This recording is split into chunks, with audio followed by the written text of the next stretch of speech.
Once upon a time, I made a video wherein I ranked every Cinderella retelling, or a lot of them anyway. And at the time, I got some comments that were like, you should try this with Snow White, you should try this with Beauty and the Beast, you should try this with The Little Mermaid. But to me, that never seemed worth it because there just aren't as many for the other fairy tales. Like, we as a society are obsessed with retelling Cinderella, but with something like Snow White, we only do it every once in a while. But if you watched my last video, you might know that I, Julia, am now employed. I'm working as a kindergarten aide, and over my recent spring break, I decided to attempt this Snow White thing because suddenly the fact that there weren't as many seemed actually like a huge plus. Of course, having edited much of it now, this has, I think, turned out to be my longest video ever. So that's just a repercussion of this new unscripted thing I'm doing. Apparently, if I don't script myself, I can go on forever. But yeah, basically what you're in for is watching me over my 10-day spring break try to watch every Snow White movie. Now, there are some stipulations to that. The original Snow White folktale, I think, is German, so there are a lot of German versions and versions in other languages. I stuck to English, and that's not because I'm opposed to watching non-English movies, but because I was trying to limit the number. There's also the fact that when I did Cinderella's, I included books, which I did not this time. And I'm sure that when live action Snow Whites come up, a huge one that's coming to mind for many of you is Once Upon a Time. This video, however, is about movies, so I did not rewatch Once Upon a Time, but I have seen it. And I get that I could theoretically rewatch just the first season and sort of isolate the moments that are directly based in Snow White, but for me, that's just not how my brain works. I can't separate elements of the show like that. And the fact that Snow White, Prince Charming, the evil queen, and like Snow White and Prince Charming's daughter and their daughter's kid, all of them are main characters throughout like a long running series, I wouldn't be able to like extricate certain parts of that to rank it among movies. It's just too complicated. It's its own thing. It being discluded though, that means that for this video, I watched and blind ranked 17 Snow White movies. Now, early on in my footage, you might hear me say that I am going to be watching 20 movies. That is simply a result of the fact that I was wrong about how many I had. I miscounted. And you'll see me realize that. Don't you worry. In regards to the movies that actually did make the list, however, I put a poll up on Patreon to see what my patrons' favorites are. And tied for first with 27% of the vote each, we have the original Disney animated version and Ball of Fire from 1941. Just behind them with 18% of the vote is Snow White and the Huntsman. So I apologize in advance to Snow White and the Huntsman fans, but I did not have very positive things to say about that one. But without further ado, I hope you enjoy watching me watch every Snow White movie. Oh, and some worthwhile context is that because I was watching a bunch of children's movies over my spring break, it became sort of an inside joke with myself that I was going spring breakers like Charlie XCX style, and that has wormed its way into the video as well. So just so you know. Basically, I've decided that on this first day of my Snow White spring break to bake strawberry cookies. I often find myself cooking and baking a lot when I'm working on these projects where I'm listening to a bunch of audiobooks or watching a bunch of movies, basically because it gives you something to do. In this case, I won't necessarily be multitasking because right now I'm just gonna make these without a movie on, but while they're in the oven, I will start the first movie on my list, which is a silent film, which is why I don't feel I can work on this and watch it at the same time. I do think I'm mostly gonna go in chronological order. I've arranged to watch some of these with people, and those ones might go out of order. But for now, we're just gonna start at the beginning and work our way up. The oven preheated. So the first one on the list came out in, I think, 1913. It's the only silent film on the list, which I must admit I'm grateful for. You know what I like? I like when movies have talking in them. But this is reportedly a movie that Walt Disney saw in his life and inspired him to produce Disney's version of Snow White. So I don't know if that's evidenced by anything or if it's just something people say, but it is on Wikipedia. The person whose recipe this is, and I forgot her name, but I'll put it on screen. I made the blueberry version of these cookies from her like last week and they turned out really well, so I'm hoping for the best. And I'll let you know how they turn out. Okay, so there's virtually no way that the texture of these is right. This is nothing like how the blueberry batter or dough turned out. I wasn't even able to like touch these to roll them up into balls because it's too sticky and wet. Let's see. Only now will me and Rolo watch The Silent Snow White, which apparently starts at Christmas time. Yeah, there's Santa. I think there's hope for them yet. Actually, like halfway through, I remembered that I didn't sprinkle salt on top of them, which is part of this, so I did that while they were in the oven. The girls are all right. I think they did okay in there. Ooh, we smashed it.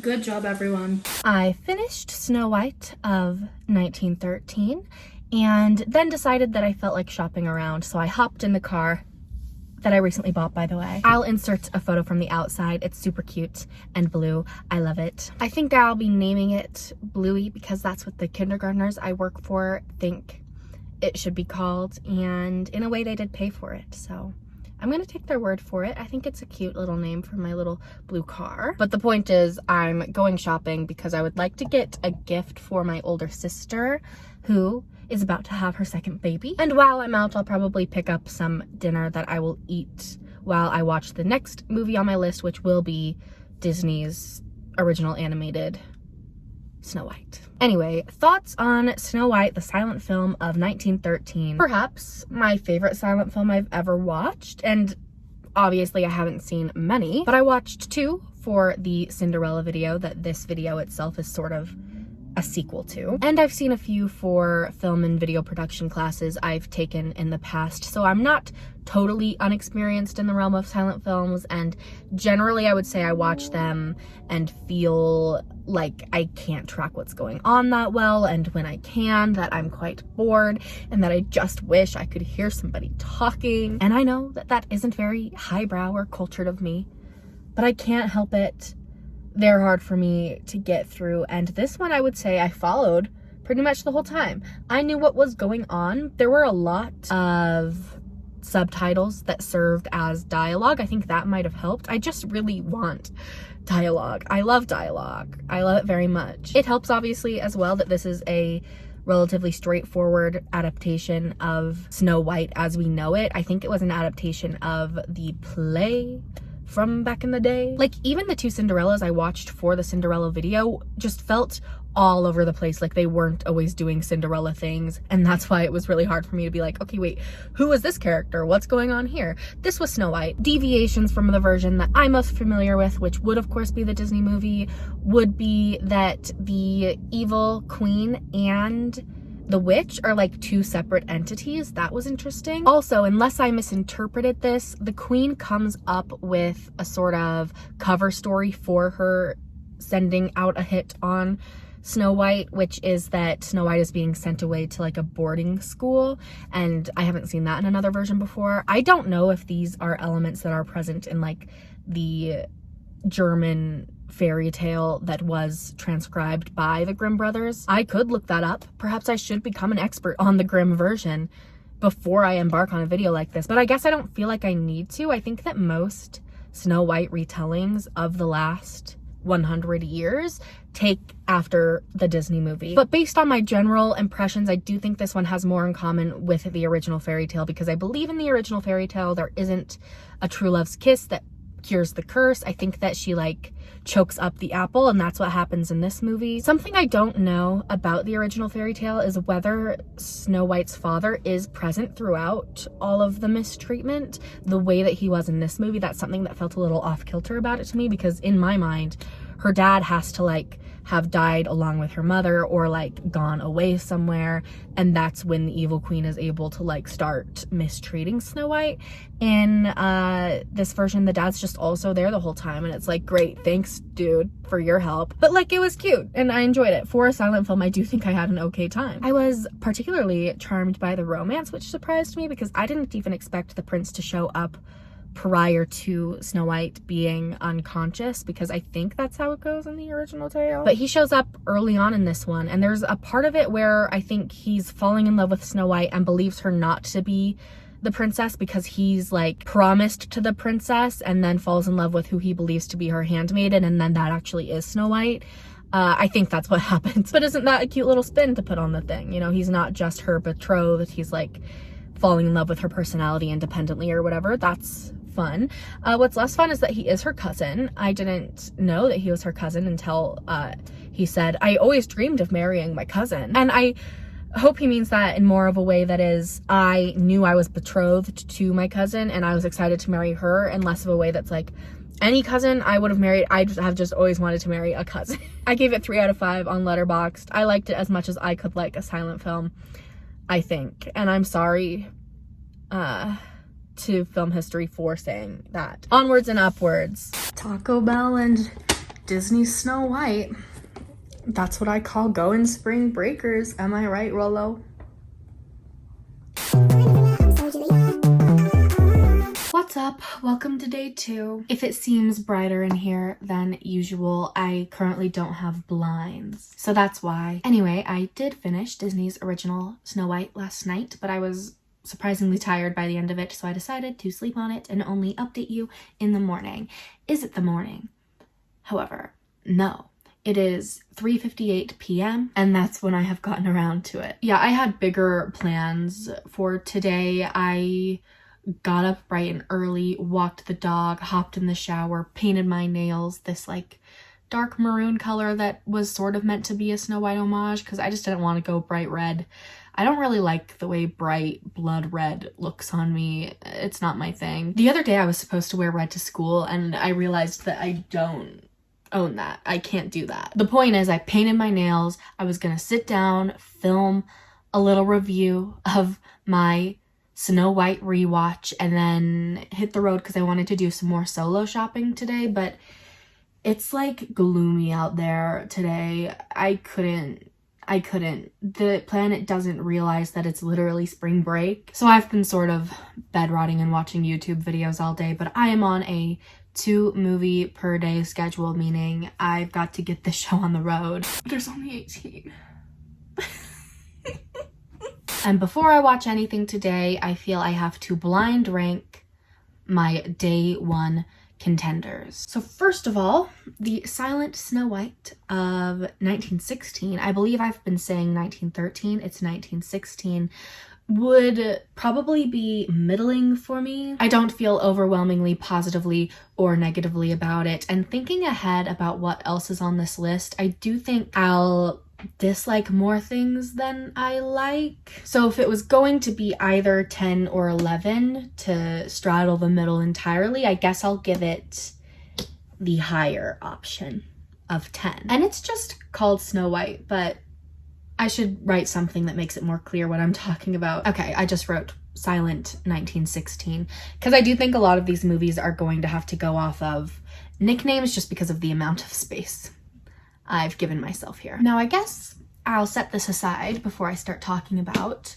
the Disney animated movie because I haven't talked at all about it yet, so we have a lot to go over. But I also think in talking about it, I'm going to talk a lot about the live action remake as well, because I don't know if I've said this yet, but I have already seen it. I went with my mom last weekend, and going is sort of what sparked the idea for this video, but in rewatching the original last night, naturally a lot of the thoughts that occurred to me were comparisons to the new version, so I feel like it makes more sense to talk about them both and rank them both right now, which will also free me up to only watch one movie today. I guess I figured that when I reached the new version chronologically, I would rewatch it, but I don't know why I thought that, because I literally just saw it, and I remember what I thought of it. I mean, this is pretty early on in the video to be going over what is probably the main draw to the video, a review of the remake that is new and out now. Like, you haven't heard me talk about Mirror Mirror yet. I'm sure you want to stick around for that. For now, the Disney duo. Let's go over it. I do think this was my first time rewatching the original since I was a kid, so In many ways, it felt brand new, like I didn't remember it that well. And that was one of the prevailing thoughts I had walking out of the remake, was that I didn't even really know what changes were made. There was some obvious stuff. Like, I knew that in the original cartoon, there was a Prince Charming and not some guy called Jonathan. But a lot of the smaller things, I was like, did it happen in that order? Was there this element? Did that happen? And rewatching this one cleared a lot up for me. And basically, I think the remake altered the story in the same way I've come to expect all of these live action remakes to alter their source material. There are some more loyal adaptations like The Lion King, which sucked not for making monumental changes, but just for being a movie about CGI lions. And there are some more disloyal adaptations, like I think Mulan. I didn't watch it, but that one seemed quite different to me. But besides outliers like those, I do think the new Snow White falls in line with the other live action remakes from this brand, in that it follows the big iconic beats from the story and then just adds a bunch of stuff. I mean, I guess on the spectrum of dissimilarity to similarity, it is more dissimilar to the original Snow White than I would say The Little Mermaid was to the original Little Mermaid. It does make more substantial changes, primarily through the character of Jonathan. And to me, I get a kick out of the fact that his name is Jonathan. There's just a guy named Jonathan that we've added to Snow White. Okay, so like all in all, and this is likely a shock to no one, I would say the original Snow White is vastly superior to its remake. But for the most part, not because I think its story updates were so horrible. No, it's less that they're horrible and more that they're unnecessary, which is the same thing I would say about the changes made to Beauty and the Beast in that remake. Can I theoretically see why the creators thought that adding backstory to the death of Belle's mother might enrichen her character or add depth to the universe? I guess, in that it is more context, it is like more information and more stuff. Can I see why they thought it might be fun if the dwarves had some kind of gem powers? Can I see why they thought Snow might have more agency in the story if she is looking for her long-lost father? I guess, like, her goal in the original is to escape the queen, and once she finds the dwarf cottage, she just sort of hangs out there. She chills there and waits for her prince. In the world of like 21st century writing advice, that's absurd. Your character needs to want something or be going somewhere or have something in mind for themselves, or like a conflict that is internal and not just external. Unfortunately, that's not what the structure of this story is built for. So the way a change like this actually plays out in the remake is that Snow White is always talking about how she wants to go look for her father, but she doesn't have time to look for her father. She will start a walk where she's like, this is me going out to look for my father. But where is she going? I don't know. She runs into Jonathan, and then like some drama happens and they end up right back at the dwarf cottage because that's where she's supposed to be. In the story, she's supposed to be at the dwarf cottage. So like this grand journey to find her father doesn't happen. She finds out that he's dead before she's ever able to go on this journey. And you know why? It's because this isn't Anastasia. On this journey. This isn't a tale with a journey built into it. And that's kind of okay. There's actually something very charming about looking back at the original Disney movies, but also at any classic really, and witnessing the infancy of this medium, of the art form of film, and seeing that there was less of a clear rule book that people played by. And that's what I'm always taken aback by when I revisit these movies. It's how I felt when I rewatched the original Cinderella as well. Like, oh, this isn't necessarily playing by the rules of the 3-act structure. There's some weird pacing going on here. What I found surprising in Cinderella was how much of it is about the mice and the cat. Like half of the movie is Cinderella and the other half of the movie is the mice and the cat. And what I found shocking rewatching Snow White last night was how much of it was just the dwarves hanging out. Like, it starts out about Snow White.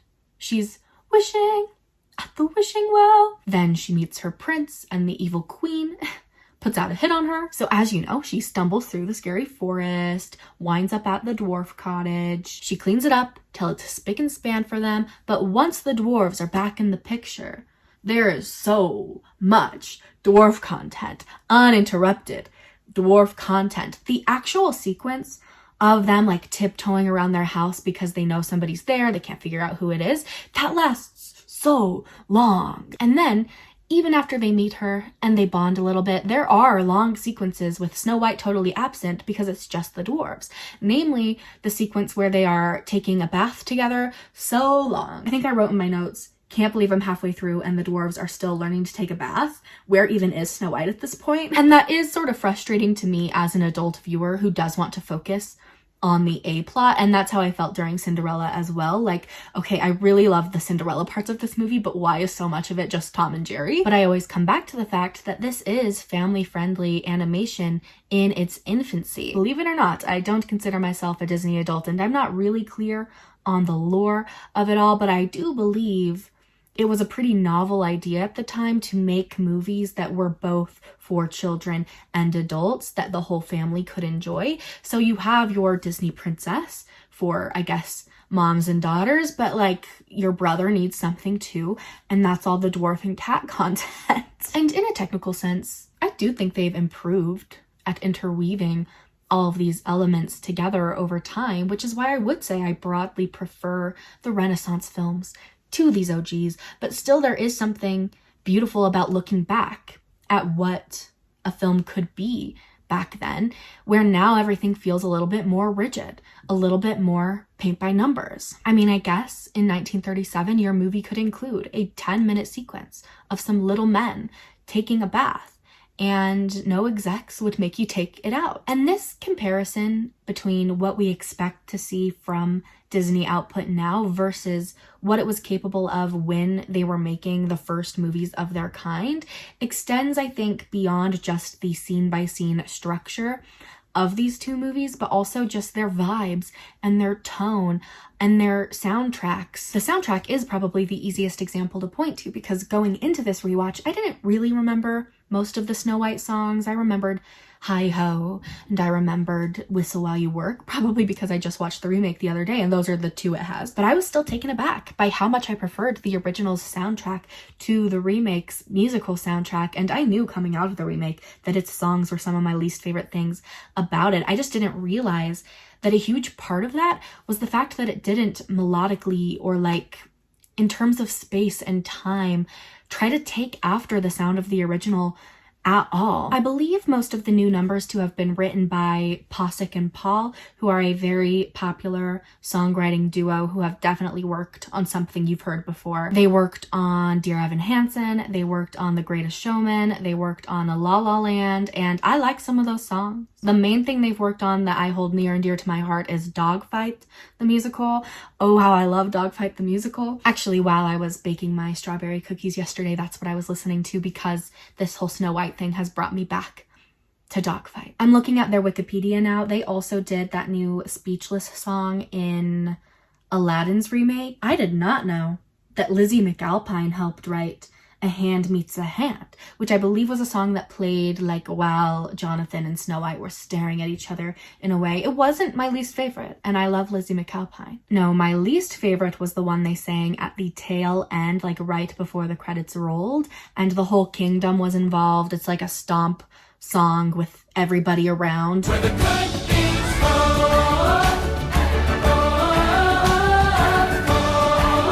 It looks here like it's called Good Things Grow, and now that's ringing a bell, and now I'm remembering how much I disliked that song, and it's for the specific reason that it sounds exactly like that big song from The Greatest Showman. What's that one called again? This Is Me. Oh my gosh, do you remember that?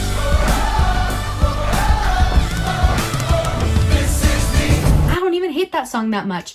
I remember it getting a lot of criticism at the time because it felt very generic or whatever, but I also felt that The Greatest Showman as a musical wasn't that ungeneric, so it was fitting at least. To me, it was really annoying to reach the end of Snow White and hear like what essentially to me sounded like the same thing. I feel like The Greatest Showman and Snow White should have such different vibes. What I'm saying, I guess, is that most of the changes made to the original for this remake, theoretically, in order to complicate it or make it more interesting or in-depth or feminist or whatever, most of those changes just result in it feeling more conventional, more now, more standard. It would make sense to assume that an insta-love romance between an unnamed prince and a princess with a very little screen time together would be less impactful than this new and improved thief and princess storyline where they do have scenes together and they support each other in battles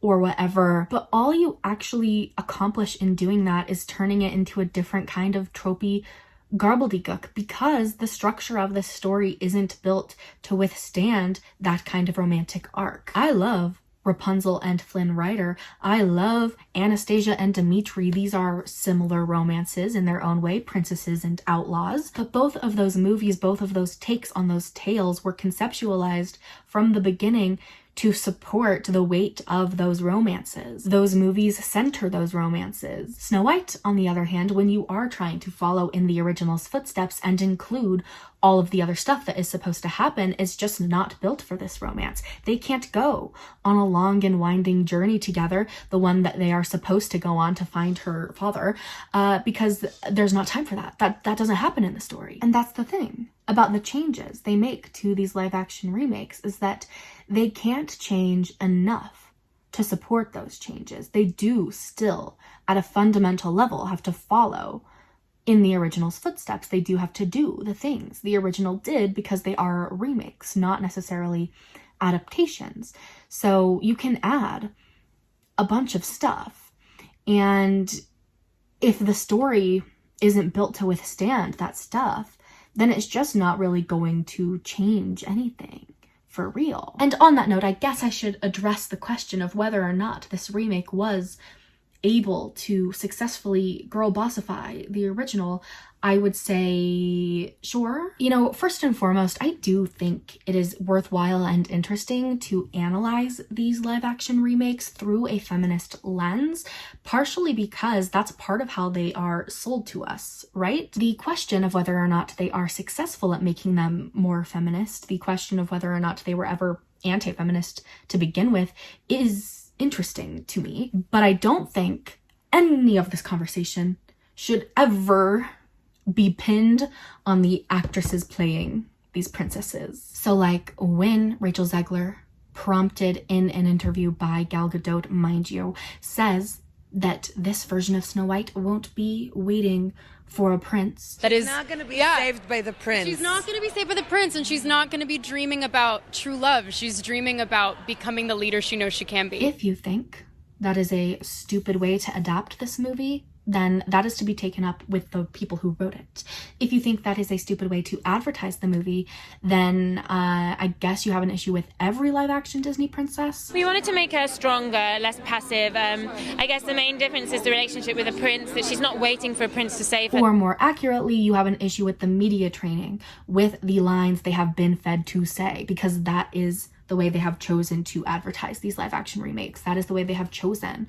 Disney as a brand has chosen to justify making these remakes is to say there are parts of them that need updating. With that out of the way, to address the actual questions at the heart of this conversation, I think it's pretty undeniable that the original Snow White espouses traditional values and a very traditional role for women, and in my opinion, to a greater extent than either of the other OG2, Cinderella or Sleeping Beauty. I totally get that there was a real BuzzFeed era pop feminism moment where people were criticizing all of the Disney princesses for all sorts of things that just did not accurately match match what happened in their stories. Like, no, Ariel did not change herself for a man. She wanted to be human in general, Eric or no Eric. Unlike the Cheetah Girls song states, Cinderella did not wait for somebody to come rescue her. When she got the opportunity to go party, she went and partied, and then she was literally held prisoner. And the list goes on and on. But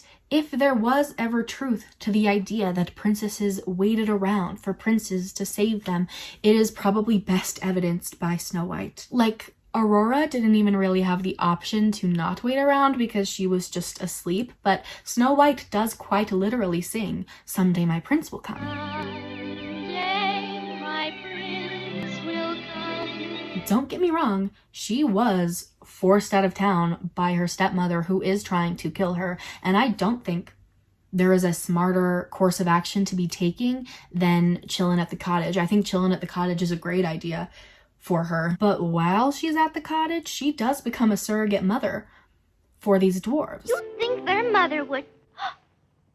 Maybe they have no mother. Before she ever meets them, she starts cleaning up after them. Let me put it this way. The vibe of Cinderella is sort of that it's a tragedy that Cinderella has to clean. Like, she should not be cleaning. She should be at the club. But the vibe of Snow White is more so that she ought to clean. And men ought to have women to clean. And I don't consider this a huge knock against the film because it was made in 1937. And all things considered, it's not the worst sort of value that a movie from that time period could try to get across. Because cleanliness, while it shouldn't be a gendered trait, is a positive trait. So it's not really the worst thing in the world to me that your main character is good at cleaning and she whistles while she works. I do think one of the more positive little minor changes that the remake made was having the dwarves clean with her, having them all sing that song together. And I guess I'll admit to you right now that I do kind of think the original movie would have been better for it if that's how it played out in that one too. But does a small little change like that justify making like a whole new movie? Not really. And for that reason, I find it hard to believe that these remakes are at their heart an attempt to give their female leads more agency or whatever. That's just their sort of vapid excuse for making them. And yet still, I get very annoyed by people who get greatly offended by these unnecessary updates. Like, people saw Rachel Zegler and Gal Gadot say that this version of Snow White wouldn't be waiting for her prince, and then I had to sit through like 1,000 million women saying, isn't it fine to like be romantic as a woman, and shouldn't we be encouraging these feminine traits, and actually I have every right to be romantic and blah blah blah. And it's like, your right to date a man and be romantic has like never been in jeopardy. It's fine. You're literally fine. And even in the new versions, all of the princesses still have their princes, so chill out. Anyway, I've gone on for a surprisingly long time, so to get back to the main point, I just think the vibes of the original are better. I would say that's primarily because of the visuals, and I don't think I've even talked about that yet. Believe it or not, I got used to how insane the like CGI dwarfs look. Oh, and by the way, if you want me to touch on the controversy of whether or not they should have cast people with dwarfism for these roles, I feel pretty uncomfortable commenting on that because I have seen both perspectives from that community, right? So like, am I gonna decide? I'm not gonna decide. I don't know. I can see it both ways. Like, I do recognize that there aren't many opportunities for actors with dwarfism to make it to the big screen. And had casting looked their way, this movie would have provided a lot of opportunity. But to many little people, those opportunities, those roles would have been offensive because these are like fantastical fantasy dwarves. If you haven't seen it and you're curious, I do not think they refer to the dwarfs as dwarfs in the movie. I think they just exist and like they don't want you to ask any questions. But there is a little person in the movie who is a friend of Jonathan's. And I guess that's how the movie tried to have the best of both worlds. Like, let's have a role, an opportunity for a little actor. Is little actor offensive? I was saying it like little people and then I added actor instead of person, but then I said little actor and it felt bad. This is why I can't talk about it. I don't know. All controversy aside, the fact is that these remake dwarves are fugly. But I did sort of get used to it, and I'm not a costume expert, so I really wasn't as bothered by the dress as other people.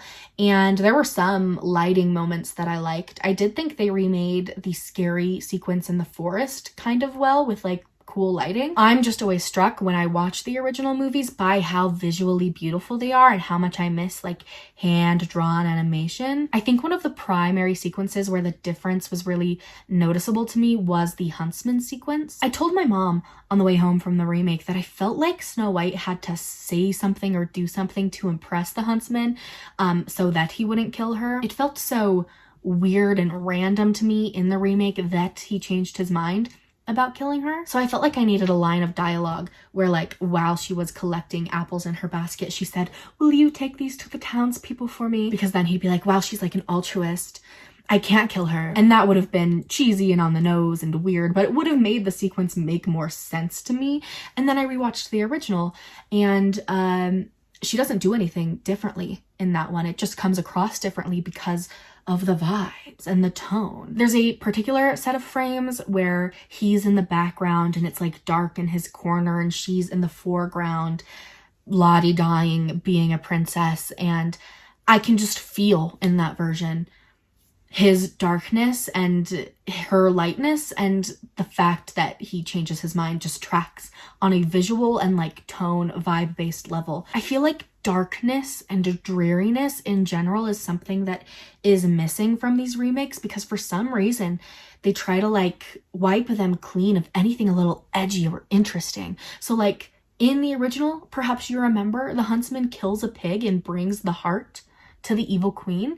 And like, yeah, that's a little much for a kid's movie, but that kind of stuff builds character when you're watching it as a kid. Unless I'm forgetting something, in the new version, I guess the queen just takes the huntsman's word for it that she's dead. And it's like, what, you're not going to even do the pig heart thing? For almost a century now, children have watched the pig heart thing and it hasn't traumatized anyone. So I think it'll be fine. Anyway, let me get these movies on the blind ranking. And if you're wondering, I do think this will be a pretty legitimate blind ranking. Like I probably will be going 2 by 2, day by day, but I haven't seen very many of these movies. Going into my Cinderella video, I knew that I loved A Cinderella Story. I knew that I loved Another Cinderella Story. I knew so many Cinderellas. With the remake that I watched last week out of the way, and with the original that I watched a lot throughout my childhood but not recently out of the way, I have seen some of the movies coming up, but only like once each, and I just do not remember anything about them. I'm not sure if I've seen Mirror Mirror. It seems like something I would have seen, but I don't remember anything about it.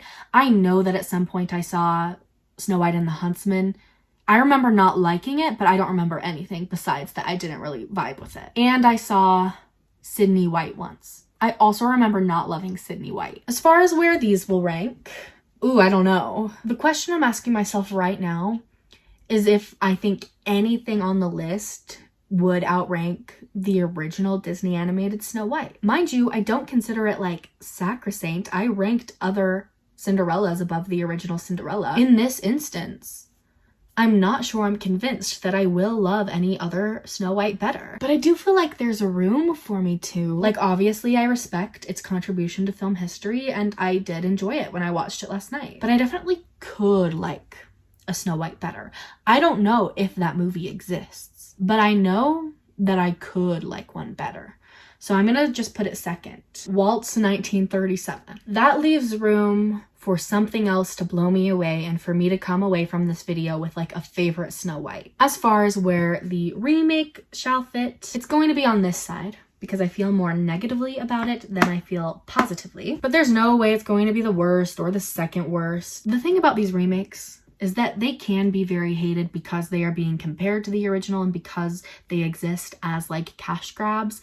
But that doesn't mean that they are that unpleasant to watch, just like in a general sense. They inherit the stories of the originals. So they have like competency at their center. You know what I mean? I can't say that I hated it. I just thought maybe it shouldn't have existed. That's kind of a different feeling. Let's leave some space below it. I don't know what kind of stinkers I'm in for. And there's gonna be so much space above it regardless. 2025. And that's what we're looking at right now. Okay, so now it's day 3, and I can't lie to you, I accidentally didn't watch Snow White and the Three Stooges last night. After I finished recording my thoughts about Disney's original animated movie and the live-action remake, I just realized that I had the world's worst headache and I was not down for watching another one. I don't know if the headache was because of the period, because of the weather, or because I didn't have coffee yesterday, but we've resolved at least that problem today. And now I think I will try to watch 3 today because I did not want to be behind so soon. Wait, I'm confused. I'm confused because looking here, I have how many left? 1, 2, 3, 4, 5, 6. The crazy thing is, I don't know how I'll shorten it in the edit, but I talked about Disney's Snow Whites for a long time, and I still feel like I left so much unsaid, maybe because last night just scrolling through socials, this Rachel Zegler stuff is getting so out of hand. All of these Variety articles coming out revealing that execs have literally traveled to go harass her into deleting really baseline Palestine support. It's almost enough to make me be like, see the movie, support Rachel. But like, if you go, you are supporting the corporation of Disney, and she will get paid whatever, you know, her contract stipulated. At the very least, the vast majority of reviews say that she is the best thing about the movie. And I would agree, but I don't know if there was enough here for her to work with. I know that I think she's extremely talented from her other work, but this movie just wasn't very good, so she didn't have much to do. And at the very least, I wish that I loved her songs, but while I think she sings them well, I do not like the songs. I've been a defender and fan of hers for a long time. It's just getting so out of hand. I don't understand. Like, she hasn't done anything. She hasn't done anything wrong, even if you think she said annoying things every once in a while, and I would disagree. I think that expressing that the ride scared you as a kid is not like being ungrateful for the rule. I think saying that you deserve to be paid for your work is accurate and correct. Even if you do think those things were annoying though, at the very worst, they were annoying, right? This isn't an abuser, and those exist in Hollywood. There are so many famous abusers and rapists and terrible people. Everybody shut up. Oh my gosh. Anyway, I don't even know what's coming after Snow White and the Three Stooges today, but Snow White and the Three Stooges I think will be the longest one as of yet, except for maybe the remake. I'm also kind of worried because I don't know anything about the Three Stooges. I have no idea. I don't know if it was a cartoon. I don't know if it was like a fairy tale. I don't know if it was just like a movie that has been like parodied and stuff like that. No idea about the Three Stooges. That's just like a name I've heard. The Three Stooges were an American vaudeville and comedy team active from 1922 until 1970, best remembered for their 190 short subject films by Columbia Pictures. 6 total Stooges appeared over the act's run, with only 3 working at any given time. The 2 constants were, you know, those guys, and the third Stooge, you know, cycled. So the one that would have been in the Snow White movie would have been this last one. So we are reaching tail end of Stooge relevance. Okay, so I'm lighting a candle. Red fruits in the forest, which I think is very fitting. We're gonna press play. She just started singing, so I should pay attention, but I just wanted to say I'm vibing with this version so far. First of all, look at these little costumes. This version is set in like an ice skating town, a figure skating town where everyone's obsessed with figure skating. Look at this. It's adorable. I'm charmed. Color me charmed. I'm enjoying myself. And I think that her being a figure skater is fun. Ooh. Okay, so I think I've put the basics of the plot together. I think in this version, Prince Charming is like the adopted son of the Three Stooges, and the Three Stooges are like traveling magician, scammy salesman. And I think the evil queen ordered for Prince Charming to be killed because he was betrothed to Snow White. They found him while he was about to be killed, and they don't know he's the prince. So I don't think he, in the future where we are right now, this is in the past, I don't think he knows he's the prince, but they've taken him. This is them taking him. This movie is taking the Snow White part more seriously than I thought it would. I thought it would like use Snow White as a setting for the Three Stooges to mess around, but like this is a for real Snow White, and it's very gorgeous and pretty. You see? Just a little negativity. I didn't care for that huntsman sequence. I didn't like the performance of that huntsman. I can't I can't do it. For some reason, this is still the house of the 7 dwarves, and they just have a standing invitation to stay there. This isn't like the house of the 3 Stooges. The 7 dwarves still exist, but they're just not here this time of year. Something I'm realizing is that the #1 thing any of these retellings attempts to do is introduce more of an arc for the romance between Snow White and the prince. So in the silent film, that was by having them interact a lot more in the beginning. In this version, it's by having the prince involved with the 7 dwarfs stand-in. In Disney's live-action remake, that was sort of just by making his name Jonathan and having him happen to be around every once in a while. And I respect it. I understand why that is one of the main things adapters are tempted to change, because their romance in the original is very like straightforward. You're not even meant to understand their dynamic as 2 individual characters as much as you're just supposed to root for them on the basis that he is a prince and she is a princess and they are in love. You are told that they are in love more than you are shown that, but I also kind of think that's fine. Look at this. I think this is a dream sequence. I would have never expected this from a 3 Stooges movie. And I didn't know anything about the 3 Stooges, but I expected like pure slapstick unseriousness. And this is amazing. I was just looking at some of the letterboxd reviews, surprisingly negative, I think. And to be fair, I am thinking that if I watched this as like a 3 Stooges fan, I would be like, the 3 Stooges aren't in this very much. The comedy writing isn't like that strong. It's just that as a Snow White movie, I really am impressed.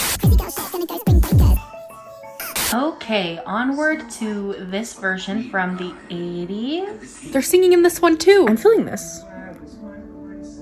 Where is my princess? Are you hearing this? Maybe I'll really like this one too. What a fun little Snow White day I'm having. I'm not feeling as inspired by the other songs I've heard so far. They're singing one now, but it is still cute. Like, comparing it to the last one, the sets aren't as intricate. It's not as interesting. It is, I think, more so for children, just a simple little retelling. But it is sweet. It's cute. Look.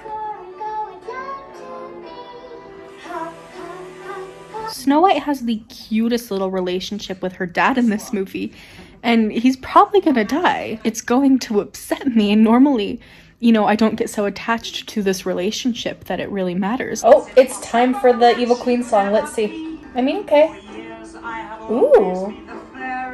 I feel that given she is a literal baby child right now, the Huntsman sequence is about to be a lot, like, sadder. She's little.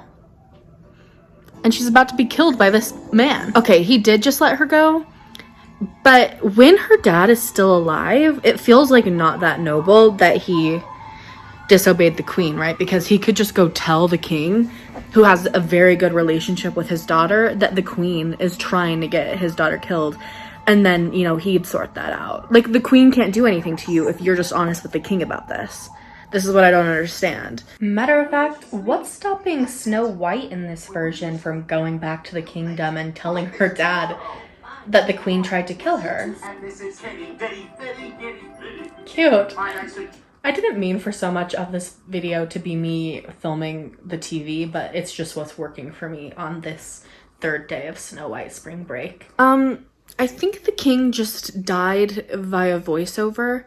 Like, Snow White just aged up and the voiceover said the king was told that she died because, like, an animal attacked her or something. And then he was so depressed about it, he died, like, at war. So, like, what was the point of him having been alive when she went away? So this version is including something from the original fairy tale that other versions have not been including, which is the other ways prior to the apple that the stepmother had tried to kill Snow White. So the first one is through, like, a corset that she, like, suffocates her with. Oh no. Oh no. I can't lie though, including all of these other times that the evil queen tries to kill Snow White before the apple does make Snow White appear more stupid, because, like, how many strange women are you going to let into your house knowing full well that somebody's trying to kill you who is disguising herself. Like the first one, it makes sense. Since then, you can't just be letting these women into your house. So yeah, I guess in this version, her and the prince didn't meet at all prior to him stumbling upon her coffin. Okay, so the one potential issue I saw with the fact that her and the prince have not met is that I assumed he'd then kiss her. And I know that people already view the fact that he kisses her while she's asleep as like creepy and weird, but at the very least in every other version I've seen, they have met prior to that moment, and there is this like mutual attraction thing happening. But it turns out this isn't a kissing version. This is one of the versions where she just chokes up the apple, and it looks so terrible, like truly ridiculous. And for the most part, I think the visuals of this movie have been good. Like its set design has been sort of impressing me. You're gonna have to see it to believe it.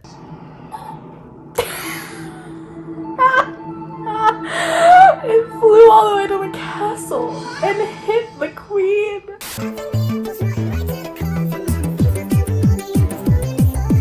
You know what, TBH, I am actually feeling the fact that Snow White and the Prince didn't really connect or meet prior to all of this in this version, because now they're getting married.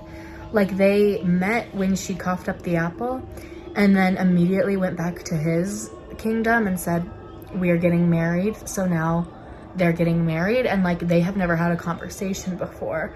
And I do feel that, and I feel that it's good that the rest of these movies try to introduce something to their dynamic. The more this movie goes on, the more I feel like I don't like it as much as I did initially. Its story beats feel very streamlined and basic, and also like things don't add up entirely. So like, why did the king die the way he did at the time he did? Why did she leave as a child? Maybe that is true to the original fairy tale. I'm actually not sure.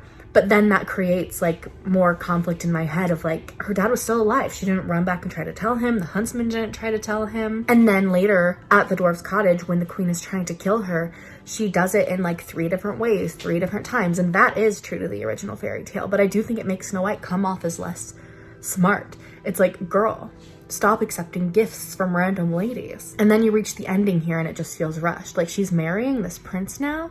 It's one thing for them to like meet and have this connection and then they sort of ride off into the sunset. I kind of think that's fine because you assume they'll bond after that. It's different to like actually witness their wedding happening in a fortnight. That's like 2 weeks, right? But it is overall a cute little Snow White, and I enjoyed it for the most part. It's ending right about now. I think that before the next movie I will take a break because it's only 4 p.m. We've knocked out 2 in good time today. Okay, so maybe it's day 4 and maybe I didn't watch a 3rd Snow White last night, but we did still get the 2 done yesterday, which means I think we're pretty much still on track, and I just need to fit a 3rd into one of these days. Why did I think I had 20? What? There's only 18. So anyway, I will watch at least 2 today. I'm not actually sure what's next, but we're having a lazy day. I had to make the difficult decision of whether or not to wash my hair today because like schedule wise, this would be a wash day, but tomorrow I'm getting a haircut, so I'll be getting a salon wash, and it just seemed like that made it not worth it to wash it today. But that does mean I have very little motivation to go out into the world today. And you know, I've got more Snow Whites to go. First, however, let's rank what we watched yesterday. I don't think I can justify putting the Stooges first, but like top 5 at least. I'm gonna put it at 4 just because at this stage of a blind ranking, I want to leave gaps between everything. I can't put it right next to something else I have on the list and close myself off like that.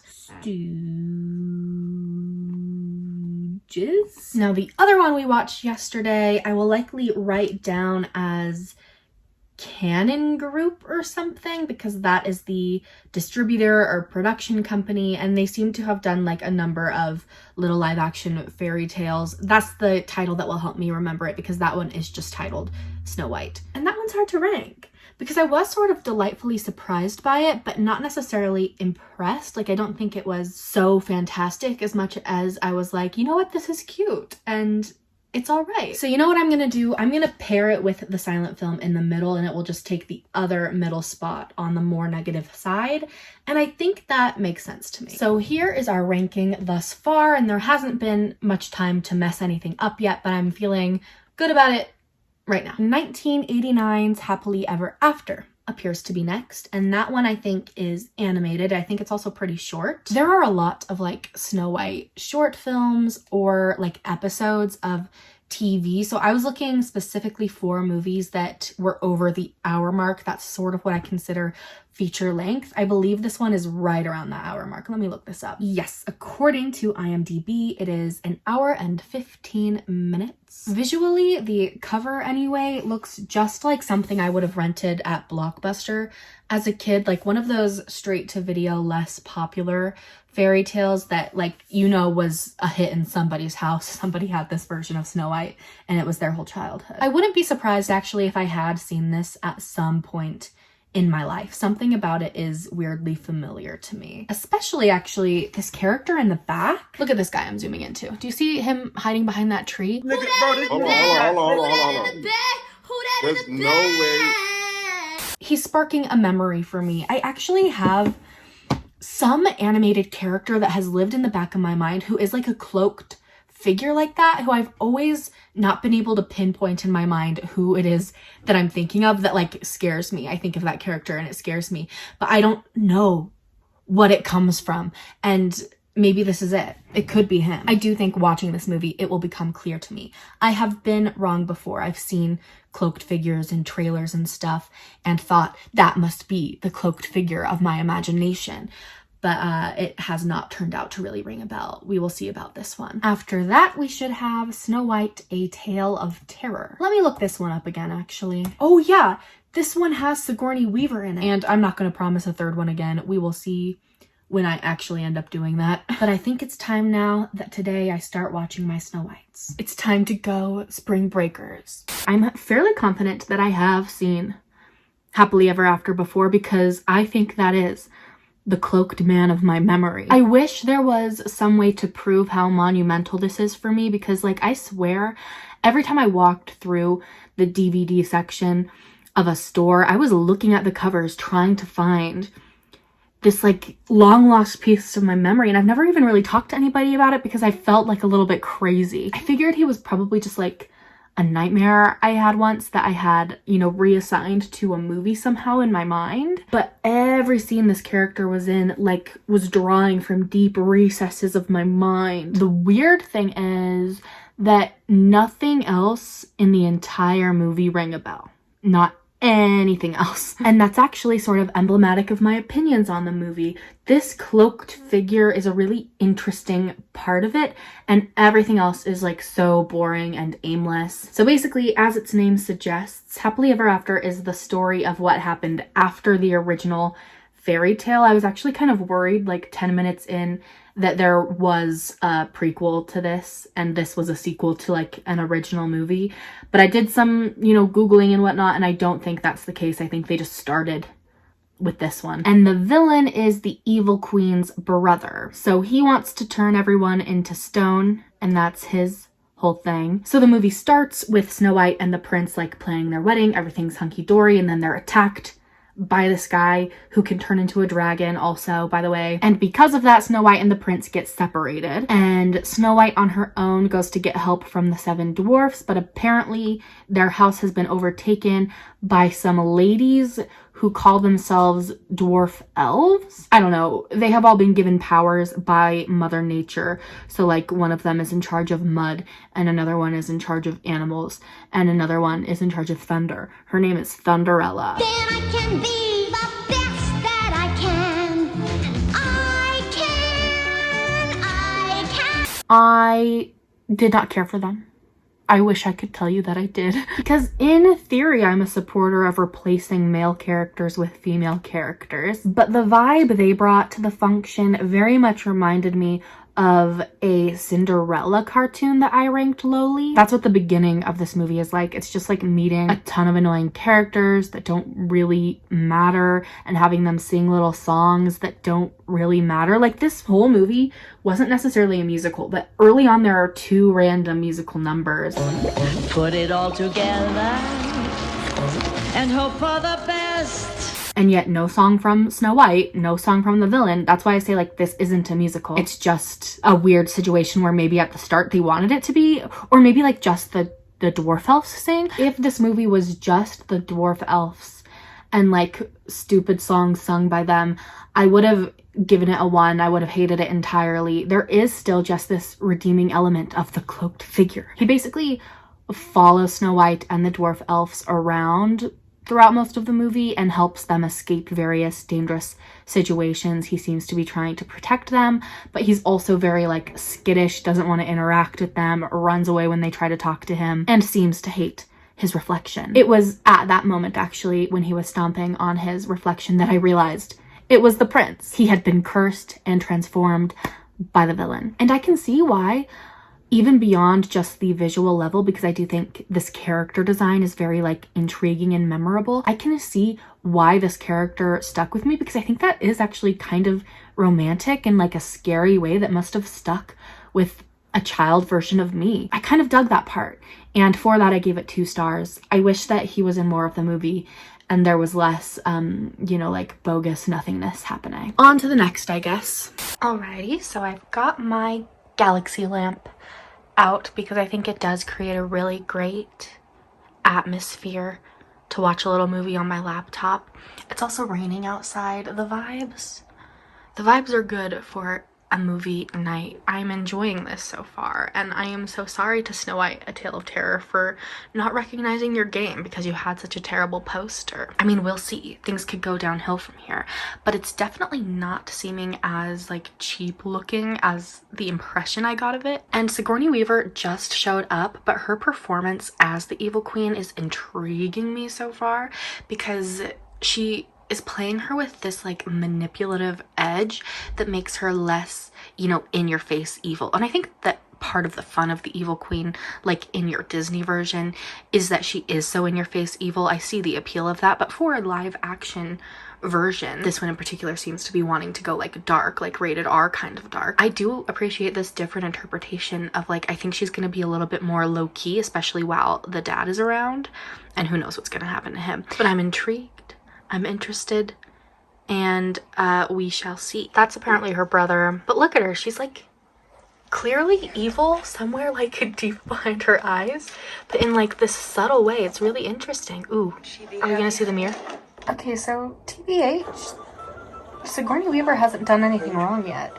I'm getting a vibe that Snow White resents her. Thus far, Snow White's kind of seeming like a bratty teenager, and like I'm sure things are gonna even out a bit, but it's just nice how it's different and there's like real human conflict happening here. It's not just like a jealous rage over looks. That's a portrait of her mom. We're having like conflict, internal and interpersonal conflict. I'm shocked. Now I think she's about to have a stillbirth, and like the camera work is getting serious. Look at this. And maybe this contributes to her evil turn. I mean, we'll see how it goes. So I think in this version, she's being kind of possessed by the mirror. And the mirror like waited for her to have this traumatic experience of losing her baby. I don't know. This doesn't mean that I'm going to be rooting for the queen or anything. Because even though this version of Snow White is slightly more annoying, that just means she's more complex, you know? She's still just a girl. She's just a girl. I'm appreciating this one for like doing character stuff and making them like three-dimensional people. And just for the record, it seems like in this version Snow White is falling in love with like the doctor because he was there during the stillbirth. Incest is happening, and I have very suddenly, not just because of this, become less interested in this version. Her brother was just now the huntsman. He just tried to kill Snow White and he didn't even change his mind. She just got away, so then he killed an animal. I have just been doing too much complimenting of these three-dimensional characters to feel like this turn to evil was as like sudden as it was, because I didn't think we had reached a place yet where she would like try to have her stepdaughter killed. Like, I guess now I understand why these characters can't be three-dimensional like that, or at least why the queen can't, because she's gonna murder, and so you just kind of need her to be like a crazy psycho killer, because there isn't really a sympathetic side to somebody who's trying to kill their stepdaughter. And that doesn't mean that early on I didn't still enjoy like the different shades added to the characters, but now that we have witnessed the turn to evil, it feels like, well, lame thing about the dwarves, they're like scary, almost pirate-like, sweaty weirdos here, and now I'm really seeing this movie as like an edged up version of Snow White. Ugh, like, I liked the idea of this movie taking seriously the no, this is not what I want to see. What I was about to say is I liked the idea of this movie taking more seriously like the murder attempts that do happen in the original fairy tale, but now it seems like it's determined to take every little aspect of the story and just make it like dangerous and edgy for some reason, and that is so much less compelling to me than like taking the original tale and exploring what is already dark about it. Okay, so I guess like maybe she's gonna fall in love with one of these guys. What are you then? Or maybe not. Maybe this is threatening. I like don't know. And now I just feel like I have to update you about everything, because like this movie keeps doing things where it's like, well, they should know that that happened. Now the queen is seducing the princess's like guy, doctor guy. So I just like, nothing is making any sense anymore. This movie is almost, it's making me go insane a bit. You know what it's like? It's like Murphy's Law. It's like anything that can happen will happen in this movie. I'm so sick of this. I don't want to be here anymore. We made it to the apple part.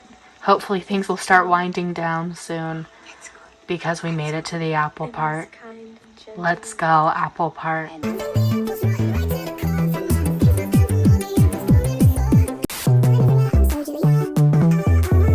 Hello, welcome to day 5. I have 10 minutes before I need to leave for my hair appointment, so I just quickly wanted to add the movies I watched yesterday to the whiteboard. So the first one was Happily Ever After, and it was mostly a bad time. There was that one redeeming element of my cloaked mystery man, but it was mostly just not fun for me. I don't know, let me come back to Happily Ever After. Maybe I'll have an easier time ranking A Tale of Terror. I really liked, as you know, A Tale of Terror's like introductory exposition-y parts, because I thought they were so much more grounded than these movies have tended to be, and I thought they were adding like layers to these characters.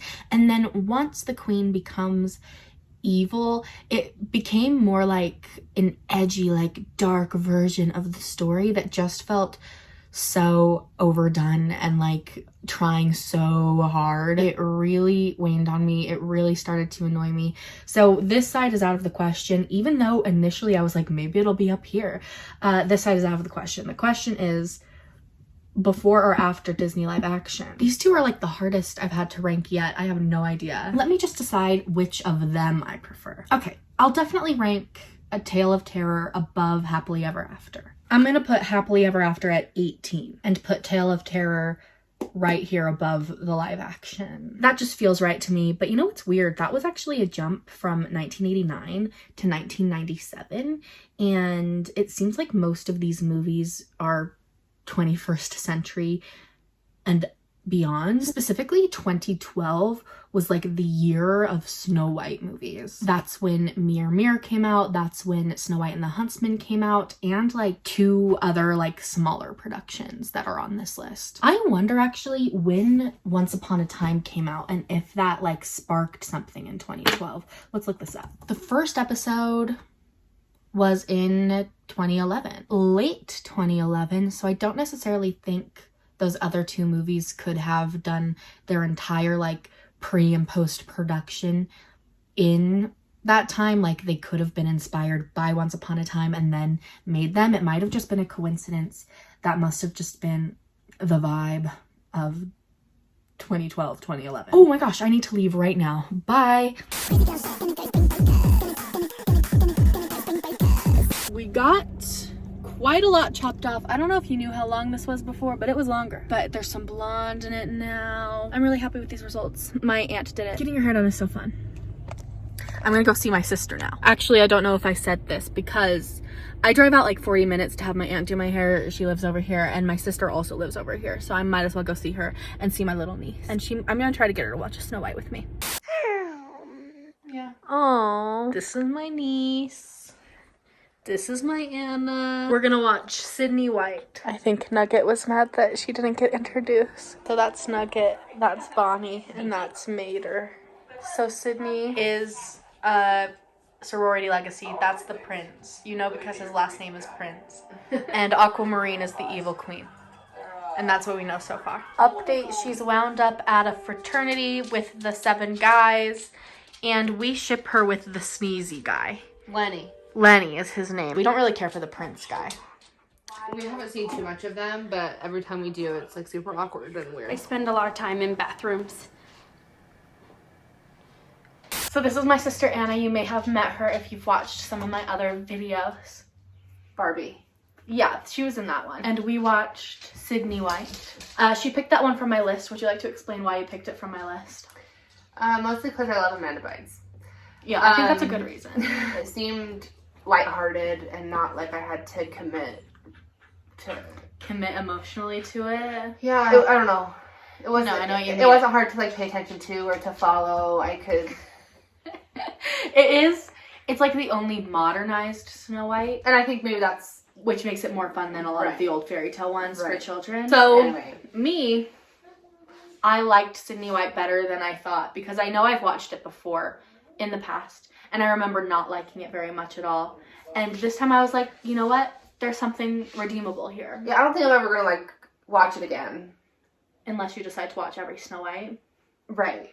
Right. But I went into it thinking I was gonna hate it after it started because it was just like cheesy. But then the whole thing is, I mean, how it can be cheesy because of what it is. Right, but it's kind of endearing after you watch it for a minute. Endearing is cheesy. And it kind of works. Because if you're going to do a thing where you're doing 7 dwarves, they're called the 7 dorks in this one. Right. Then they do kind of need to be like categorized and everything needs to be a little in your face. We could figure out all of the 7 dorks, what dwarf they were, except for Doc and Happy. Mm-hmm. The others were really obvious. There was one that was like on a time zone difference who was sleeping all the time. There was like one that was clearly dopey, one that was clearly grumpy. What's the other one? Bashful had like a puppet and he was like afraid to speak. He was shy. But then there were the last 2. Wait, then what would be the 7th? Sneezy. He was obvious because he was always like, he was a hypochondriac. Right. But he was our favorite. Lenny. He He was so cute. And we shipped him with her initially, but then he had a different love interest, her friend from a sorority. Which I like them too. So I like them too. We mostly just liked him and wanted him to find love. We wanted him to not be alone. Yeah. So then with the prince, we ended up being more fine with him after Lenny had a different love interest. We weren't wild about the prince. He grew on me towards the end because he was like nice. I just didn't love I like you because you're a girl who can throw a football and can eat a good meal. That's what I really hated about this movie the time I watched it the first time. It's very not like other girlsy. Her whole personality is like, I am not some sorority blonde bimbo. I know sports. I eat food. I wear Converse. But that annoyed me less this time.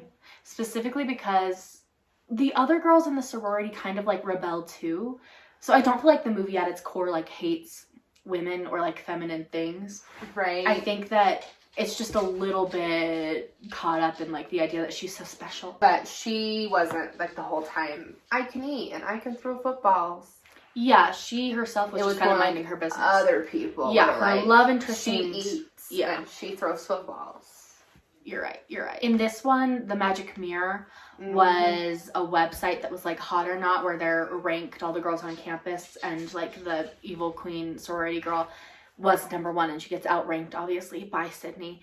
And I think, or we thought, that that's a good replacement for the Magic Mirror, because that's kind of a realistic thing to happen on a college campus, like Mark Zuckerberg style. It's just stuff like that. It was actually pretty good at like finding real world modern parallels to like aspects of Snow White. Any other prevailing thoughts?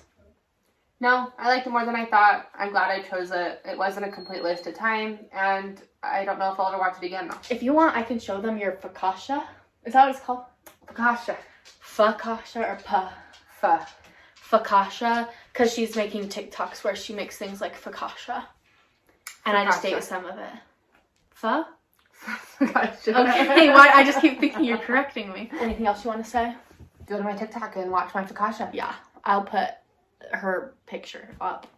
Oh, you can put my picture up. Like a screenshot of your TikTok. This one was raspberry chipotle.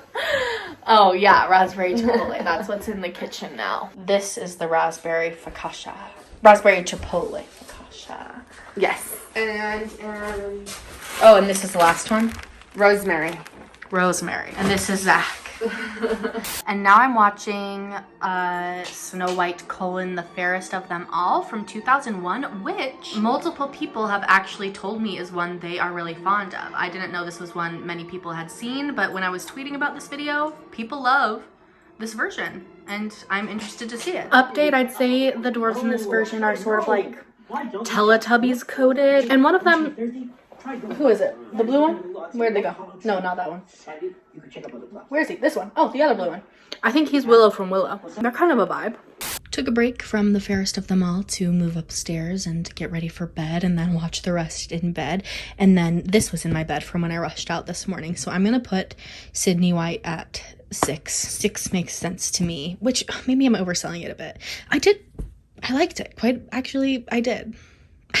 I did. It's the only modernized one. I love a modernized fairy tale. I love Amanda Bynes. It was a little cheesy, a little basic, but like fun. Ooh, am I gonna guess what year it was? Because I don't have my list out. I think it was 2007. Let me check. It totally was 2007. I liked it.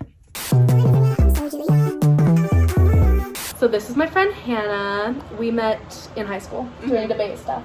And I thought she'd be good for this because she has like media opinions. Yeah, that's true. Like me, I, for a video, watch every Snow White video just for fun. She's like, I'm watching every Spielberg movie this summer. Right. Calls it Spielberg summer. That's her thing. Did a year of horror movies. Yeah. So, the movie we're gonna watch is called Snow White: A Deadly Summer. I wanted a friend for it because I want to do a drinking game. So this movie was directed by David Dakota, who I'd heard of because I watched a Jane. I don't think I've ever heard you say your last name before, Jane. Mulcahy. I think. Correct me if I'm wrong. But she's another YouTuber, friend of the channel, and she made a video reviewing every Lifetime Wronged movie. So that's like a series where they're called like The Wrong Neighbor, The Wrong Teacher, and they're like pretty much all directed by this guy. She had a drinking game that I asked her about, and she said a few of the items on it were kind of Lifetime specifics. It was like if a character mentions wine or starts drinking wine, but some of them are apparently also David staples. So that would be shirtless men. In general, I think we should drink anytime there's a shirtless man, whether they're taking it off or they just show up. Perfect. The other one that was in the Lifetime movies that should be in this is stock footage montage. Oh, so like to establish a scene. Yeah. And then I added some Snow White specific things. So this trailer, apparently you did not watch. Right. I don't know if this is going to be that Snow Whitey. Police brought her home. Things have gotten out of control. Woo! Yeah! So I put just kind of some Snow White basics on the list. So apples. I think we should drink for apples or apple imagery. The drinks I've chosen are reds. This is like the closest to beer I've gotten. She introduced me to them actually. Yep, that's what I was introduced to in college because I didn't like beer, so. And I still haven't gotten there, but these are okay. Oh, I think like if they mention the word fairest in any way, like I don't know if there'll even be like 7 guys. So if 7 guys are introduced, I like the idea of just the number 7 as a motif. Yeah. Okay, there you go. Yeah. Can you think of anything else? No, I feel like I might just drink if I'm like, that's Snow White. You know? Okay, we'll add Not the character, but just anytime I'm like, yeah, that's very much like a Snow White reference, sure. That makes sense. Just any miscellaneous over that checks out. Yeah. He was who? Eric Roberts. He's like Emma Roberts' dad. He is? Yeah. That's Emma Roberts' dad, and he's in a million movies, including The Dark Knight. But also the other thing is, so far, Snow White does seem like kind of a brat. She was driving recklessly, and she was proud of it. Woo! Yeah! That's all that's happened so far. And now the stepmother's like, she's out of control. True. It's true. True. She has been. Oh, it already passed. We drank for the mirror. Well, now 10 a Green Goblin mirror. She's doing Willem Dafoe. Oh, I see that. Yeah, he just said, don't be bashful, Snow, so that's a drink. That has to be. Does he not give Jake T. Austin? No, he does. Absolutely. Could literally be him, post like Foster's. He's like, I'm gonna go do this. He's the evolutionary step in between Jake T. Austin and Noah Centineo. Oh, yeah. I think my stepmother just wanted me out of the way. Oh, you stole a car. Oh, yeah, You stole a car. Did you not know that that's why you were sent to the behavioral camp? How many of them do you think there are total? Are like the girls just also part of the 7, do you think? So I was wondering that, but I think there's too many. So there's 5 women and then there's 3 men. Oh. So we're off. Then that's like such an easy way. Prince Charming, but you know. They said 7 dwarves They and sure Prince did. Charming. Yeah, she just said 25 years ago another camper went crazy. Yeah, now I'm watching a slasher. And it's like, where'd that come from? You're not doing Snow White at all, actually. Every Snow White reference too is like, but this is not a Snow White movie. Like, if the camp felt like the Snow White story, you could be like, wow, let me make the... But it doesn't at all. So you're just saying 7 dwarves completely out of nowhere. Like, if they were, like, working in a cave... Oh, yeah. That would make Miners. sense. Right, yeah, like, they're here at a work camp, sure. But they're not. They're just saying that. Is it the evil stepmom that was the slasher killer? that just disappeared, just evaporated, and now talks to herself in the mirror like the Green Goblin? That could totally be it. It kills me that they don't have a budget for 2 tents. They're just No in sleeping tents. bags on the floor. If you wanted to do a story about murder, the thing is that Snow White is already a story where she is... they attempt to murder her like 3 times. Yeah. So why are you murdering everyone else? And do you think, like, is the stepmother gonna show up again? Because it seems like she's gone. Is she Jason Voorhees from the first Friday the 13th? Oh, the one behind the murders? Yeah. But, like, the one in the hoodie running around, do you think that's, like, a guy hired by her? Or, like, the hoodie will come off and it'll be her? I think the hoodie will come off and it will be her, even though it's clearly not. It's, like, clearly a man. Yeah. Yeah. What was that shot to? What did I say? You did get it. We're gonna have a drink because the camp guy's name is Hunter. Like the huntsman. With this very non-Snow White movie where nobody's taking their shirts off. You really gotta take what you can get. They've got an apple. Apple. Apple. Or as they say in like Duolingo Yiddish, apple. Oh. Just long enough. It's me. How does the rest of the song go? If you care to find me. I think we should drink for Happily Ever After. Okay. We didn't get Ferris, but...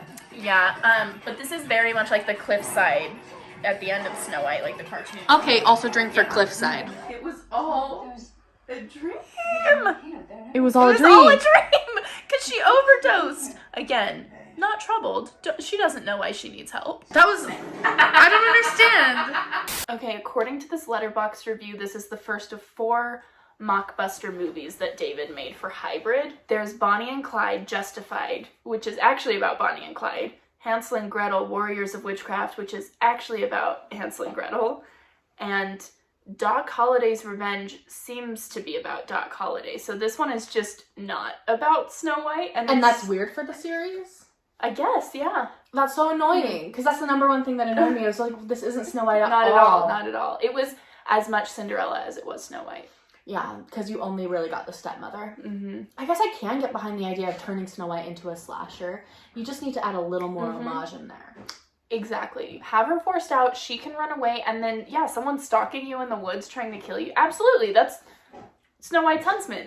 That's such an easy concept to really deliver on. Well, I still can't decide about the ending now, so was it all a dream? I feel like they were trying to go with an ambiguous ending. Like, they're like, haha, what do you think? But also, like, they shot it so badly, it's like, I can't even intend your ambiguous endings. Or, like, I can't understand what you intended to be your ambiguous ending, so I don't know how to evaluate this. Yeah, because I guess I can't understand what the 2 options are. And once again, Snow seems to genuinely have a lot of issues that should be addressed, like downing a whole bottle of pills, Grand Theft Auto. Woo! Yeah! And then, like, the further you get into the movie, the more it's like, it wants you to pretend like it she's was not totally a troubled uncalled you. for. Right. Like, her mom is just jealous, and clearly her mom is jealous and evil. Mm-hmm. Yes. But there is a basis for her being a troubled youth. Yeah. That wasn't all just made up. Her dad was She did not steal a car. tricked. Yeah. Her dad was like, what do I do? My daughter's out of control. Well, where would you rank it? I'm like doing a blind ranking as I watch them out of 20. So I'll like already have things in places. And I think I'll put it last. I was going to say, do you think they're... I mean, how bad do you get a Snow White adaptation? This pretty much. Have there been any that are like on the same level that you've watched? I thought the one I watched with Sigourney Weaver would be really bad because it's called A Tale of Terror and it's also about like making it dark, but it was like legitimate. It was like Snow White and they did Snow White things in it. And I feel like I have to rank them partially off of being retellings. No, this one, okay, if you're basing it off of retellings, dead last. But it's also based on how much I like them. Right. And the rest of them are like real movies. The thing is, like, I think in a world where you have a lot of low budget Snow White retellings like this, I think this one could maybe be my second or third last and not totally possibly, because I do love the slasher element. Like, I think that is really fun.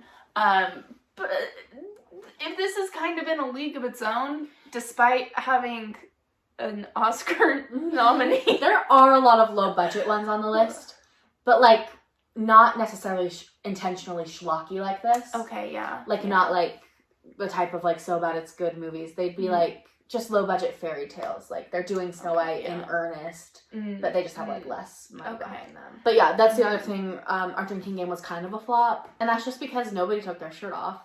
Yeah. And there weren't any stock montages because there was no like new setting to establish. We were just in the woods. This felt like if somebody described a Psych episode from memory. Yeah, that's what it felt like. I find movies like this very inspiring. I was thinking maybe I could make a movie. And like I could take my phone out and make a movie. Literally, I should act more. No, I do find them inspirational in that way, where I'm like, you really can with a camera and a dream. Yeah, like you gotta hand it to David. And the word on the street is if you ask Eric Roberts to be in a movie, he'll just say yes. Do you want people to follow you anywhere? Sure. My letterboxd is Captain Jedi. Yeah, I have a lot of lists. I have two.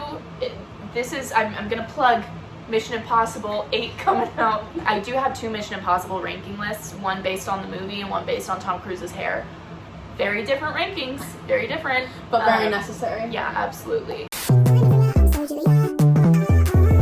I did not watch 2 Snow Whites yesterday. I only watched that one with Hannah. But I did realize I never updated you about the second one I watched 2 days ago, which was that 2001, The Fairest of Them All one. So I'll just review that one for you and then put them both in my whiteboard. Like I said, I am under the impression that a lot of people like the 2001 TV movie version, and I can sort of imagine why it would be somebody's like childhood favorite. There was something about watching it that was otherworldly, and if I can give it one thing, it's that it was creative.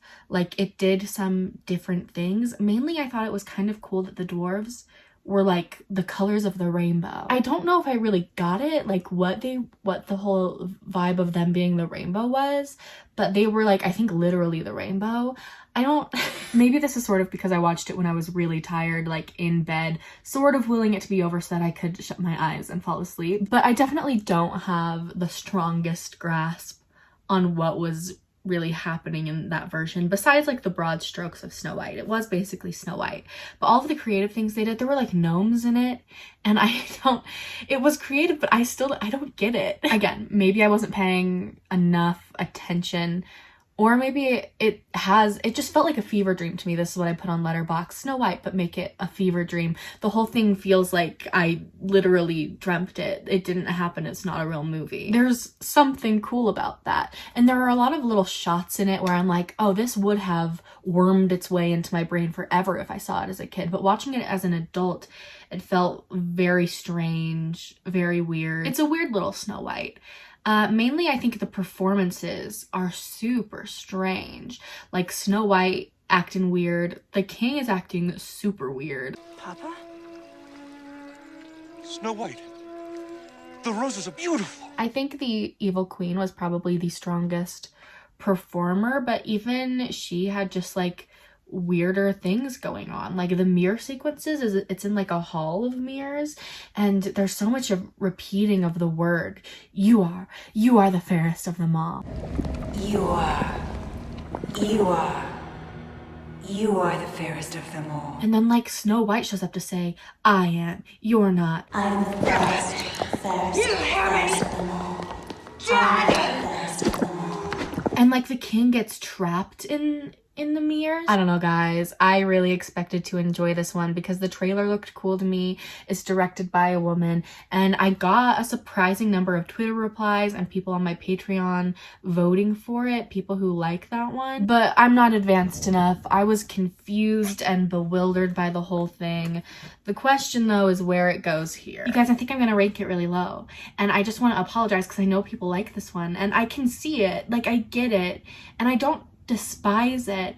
It was just so strange. I guess before I put the 2001 on, then I can just fill in a placement that I know I will be putting, which is the one I watched last night with Hannah down here. So I guess with that one put up there, I feel a little less stressed about making sure I get something in those bottom slots. You guys, would that offend everyone? You know what? I don't want to do that to it. It had a creative approach. Okay, I'm gonna leave space at the bottom in case I hate something else and I just need something down there. But I'm gonna close myself off a bit here and put Fairest of Them All. I'm sorry to the 2001 Fairest of Them All version fans out there. Rugrats Snow White has songs and good vibes.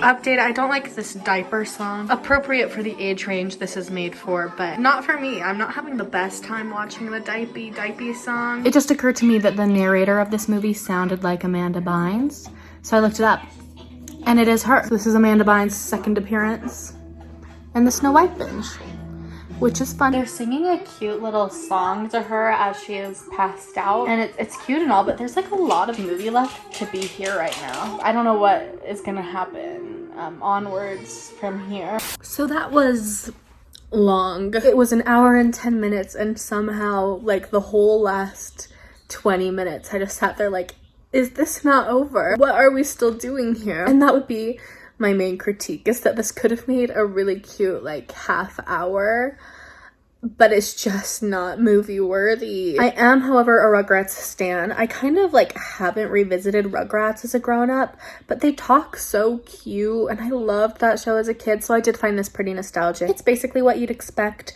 The toddlers are the dwarves. They're called the Minis. Angelica is the evil queen who is sabotaging Snow White, and Snow White is Angelica's friend Susie. But yeah, Rugrats Snow White, I gave it 3 stars. Maybe a little generous because I was kind of hating it by the end, but it's also like literally Rugrats Snow White, so like what am I gonna be, a hater?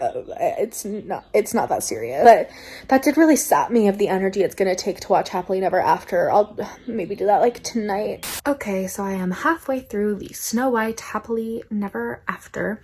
I've tied up my hair into my overnight curler to see how that works on my new hair. But anyway, while I've wrapped it up, I've been watching this movie, and it's kind of objectively terrible in a way. Like, I think it's kind of awful, but I'm also kind of digging it in a way I can't describe. I'm like passively entertained by it. But just like Snow White, the character, is funny to me in this one. They've done this twist with her where she's like a party girl, and her dad's like, why aren't you going to the orphanages to help the people of the kingdom? And she's like, I've got to go to this club opening. So what I'm saying is, it sucks, but I'm inexplicably enjoying it somewhat. Just started taking my hair out, and then it occurred to me that you guys might like to see, or maybe you wouldn't like to, but I'm gonna make you. The big sort of secret to this is just to make sure your hair is 99% dry. I do still usually do it after like a wash, but I let it air dry like almost to completion. Okay, kind of fun to film a little and talk to you about something besides you know, Snow White. I think we definitely got something better going on this side than this side, which is upsetting to me. While I have you, I might as well talk Snow White a little, or at least add the movies from yesterday to the list. What day is it in our, you know, days of spring break? Friday, because it's Friday now. Meaning this is day 8. And I'm trying to decide what to do about the 2 movies that I'm behind at this point, because before it seemed easy enough to like add a third just like one of these days. Now that I'm officially 2 behind because I only watched one the other day when I had Hannah over, does that just mean like add an extra day or try to do like 3 Saturday and Sunday? It helps, I think, that we have some of the more heavy hitters coming up, some of the more popular movies. Let me get the list out actually. Wait, I'm confused. I'm confused because looking here, I have how many left? 1, 2, 3, 4, 5, 6. Which I could do Friday. Is it not Friday? What's happening? No, it is Friday. So I have Friday, Saturday, Sunday, and 6 movies. I didn't miscount from the beginning, did I? I do have 20 movies, don't I? Hold the phone. Give me a second. Oh my gosh. Why did I think I had 20? There's only 18. Why did I think I had 20? What? Oh my gosh.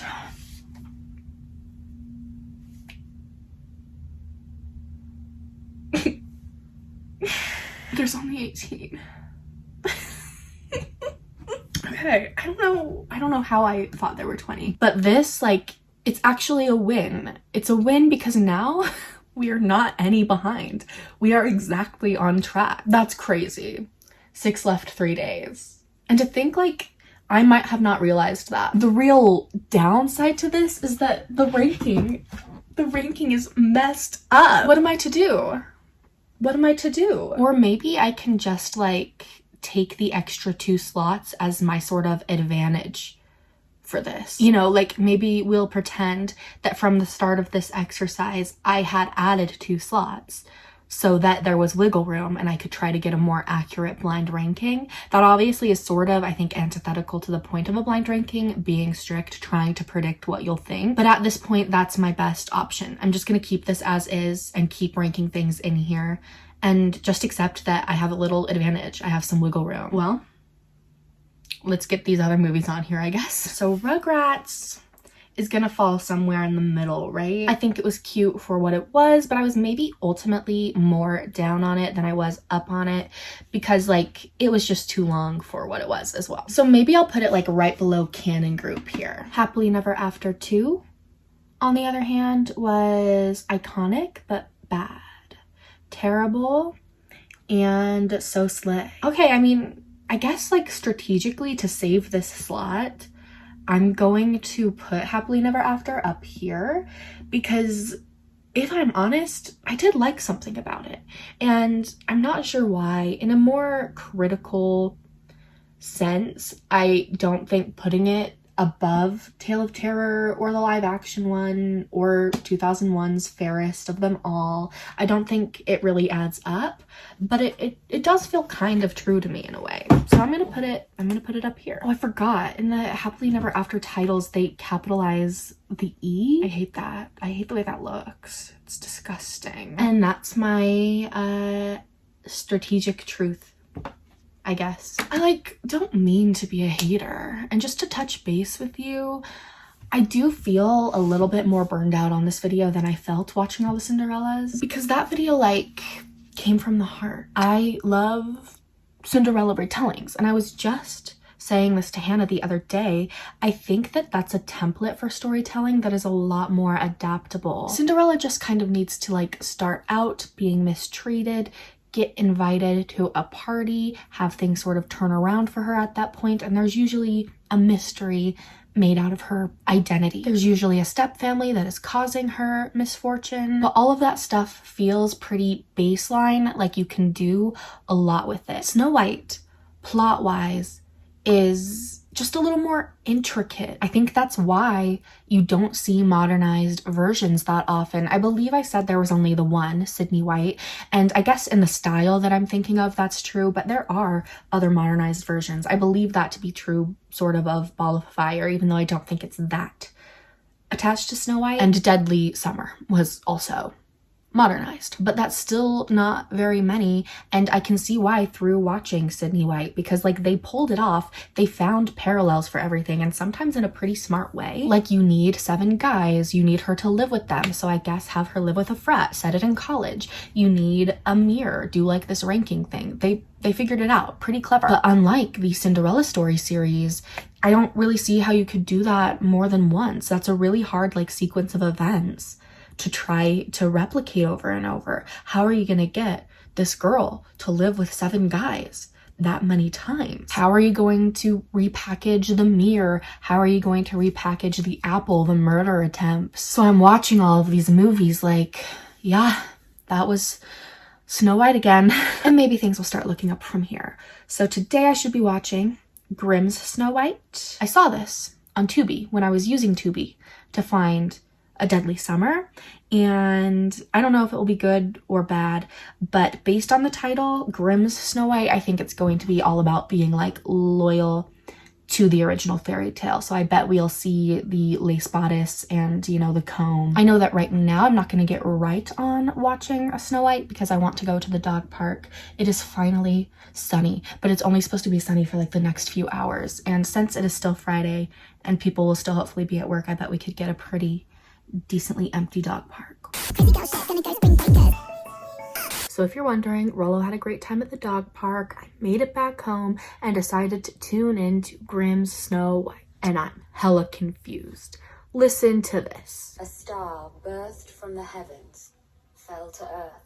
The fallen star burned as an eternal light, an ultimate source of power, which became known as the Viridian Flame. From this flame emerged 2 races. First, the reptilian beasts, defenders of the flame. Then the elves, each in possession of an amulet containing the flame's power.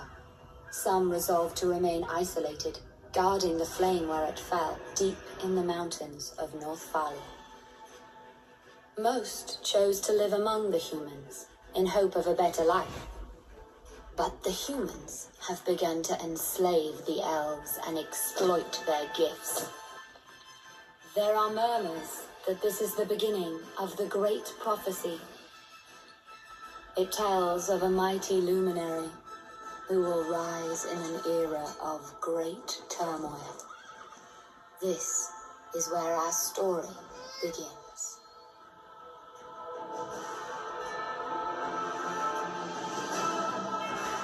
I wondered if it was the wrong movie until I saw that.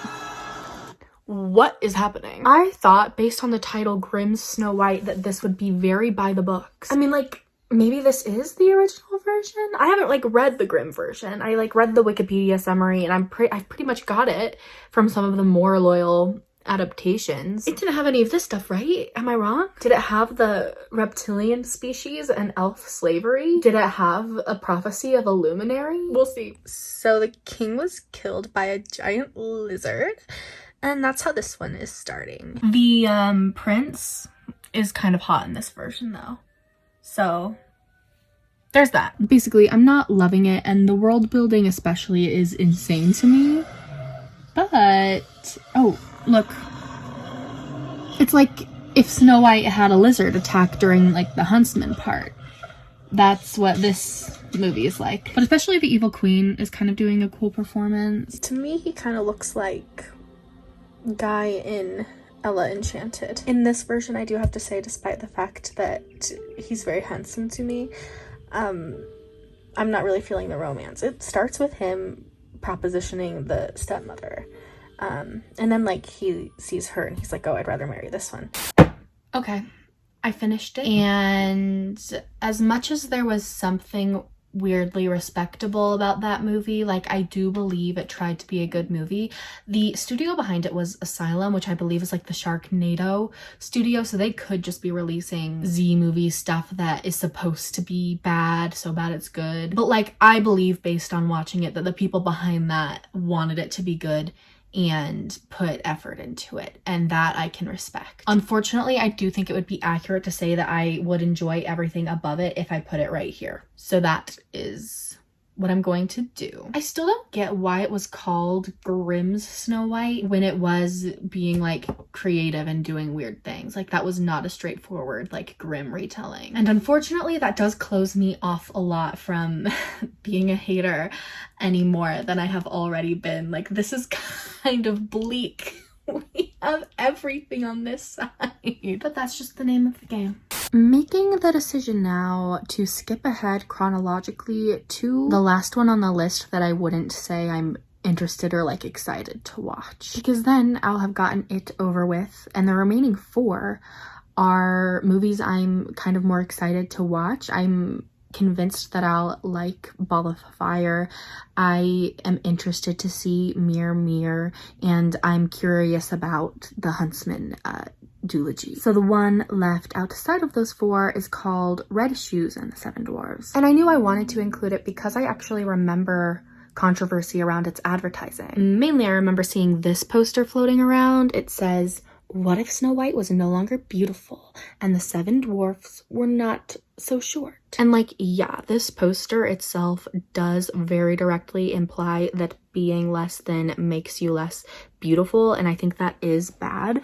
I do wonder, like, if that's reflective of what the actual themes of the movie will be. I wonder because I think actually a lot of media that deals with themes of body image and like conventional beauty standards are hard to advertise and get misadvertised. I would point at something like Insatiable to prove that point. I made a whole video about it once upon a time. I'm not a huge Insatiable fan or defender, but I do think when I watched the first season, I wasn't taking away from it that its point was to say being skinny is good and being fat is bad. But it is a story about weight loss and how people react to weight loss. So when you put all of that in a trailer, it just sort of gives off that impression. Along these same lines, I've been thinking a lot recently about Shallow Hal for some reason, and it's another weird case because I think the ultimate takeaway from that movie is obviously anti-shallowness. The movie wants you to root for and understand Gwyneth Paltrow's character, but it's also a movie wherein she wears a fat suit and all sorts of fat jokes are made at her expense. So through its advertising and when people hear about its premise, see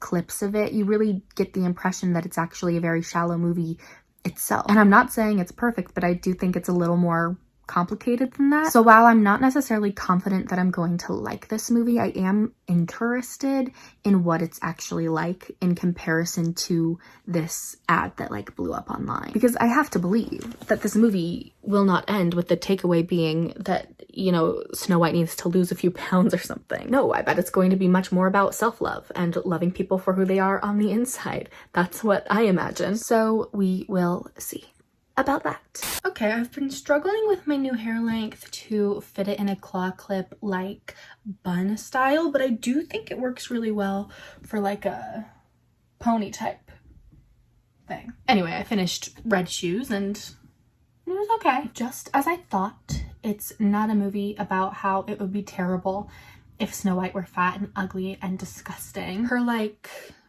original form, I guess, is the chubbier version. And I guess the evil queen used her magic to create a pair of red shoes that when worn turn you into like the most beautiful version of yourself. Or I guess rather than beautiful, I'll say conventionally attractive. So Snow finds these shoes, tries them on, and becomes snatched, and then resumes trying to find her father, who was like held captive by his wife. So with the shoes on, in her yassified state, she goes out looking for like a known group of superheroes, I guess, in this world. They are, of course, the 7 dwarves, who in this movie have been cursed to look like little goblins, even though in reality they are all handsome princes inspired by actual like tales and folklore. So the main one is Merlin. And prior to the events of the story, the reason they received this curse is because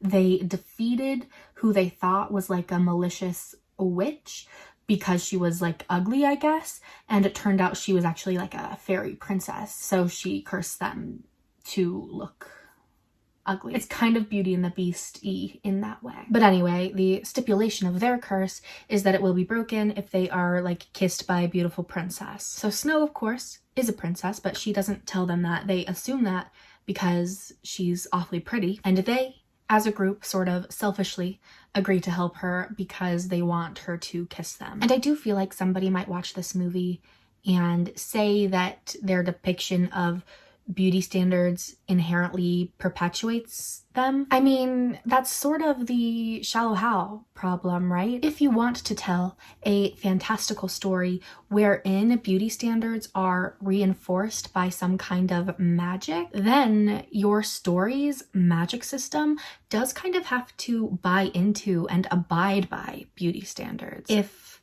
Hal, for example, is going to see people's inner beauty reflected on the outside, then the movie does have to like depict what outer beauty means. And that's where you run into some like inevitable trouble with the advertising with the posters for this movie, because the premise is kind of, what if Snow White wasn't beautiful? But then you wouldn't know without seeing it that in the end the movie like reaffirms that she is beautiful, because when Merlin receives his kiss, his curse is broken.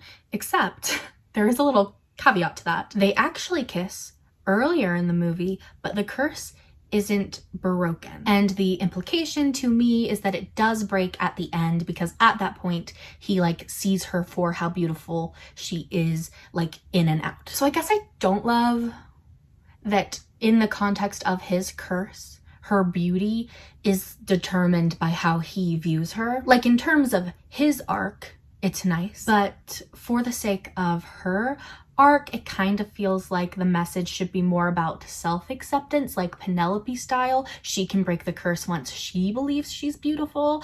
You know what I mean? Hey, it's me editing, and if you'll allow it, I think I'm gonna take that one back, because the thing about a Penelope-esque self-acceptance story is that it has to start from a place of self-unacceptance. Penelope hates her nose, and she breaks her curse when she learns to accept it. The interesting thing about Snow in this movie, on second thought, is I don't know if she hates herself. It's been a while since I watched it at this point, because it's taken me forever to edit this video, but in my memory, there are a few scenes where she tries to take the shoes off to like reveal her true self, but they're stuck on for some reason. I don't remember. The point is, while she does express insecurity as a character, I don't think that insecurity comes from within as much as it comes from the world she's living in. I think she is sad because she's cognizant of the way she's treated by others, but not just upset with herself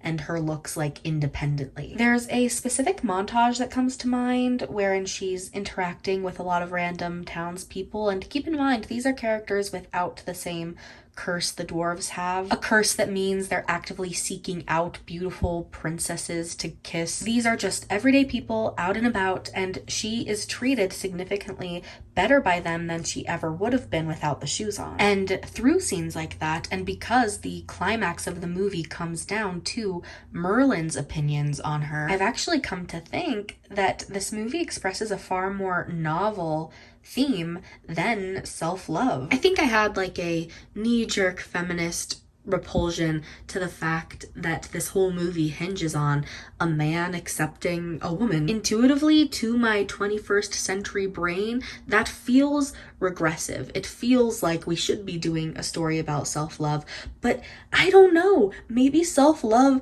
is less valuable than like actually addressing the problems of society. Snow in this movie's context is not the problem. She doesn't have to love herself. Everybody else has to get over their stuff and love her. There's something to that. I'm still not sure about it, but there's something to that. So basically, I don't think it's thematically perfect, but it's also just not as bad as you might imagine based on the advertising. As far as like entertainment value and overall quality, it was fine, I guess. I mean, for me personally, it was kind of refreshing because, you know, I've been watching a lot of strange, weird little movies, and this one was like basic but competent and normal. For one thing, I do think Snow White is an apt starting point for a movie that wants to express these themes. Now that I'm thinking about it, I'm actually kind of surprised how few Snow Whites are really interested in engaging with the topic of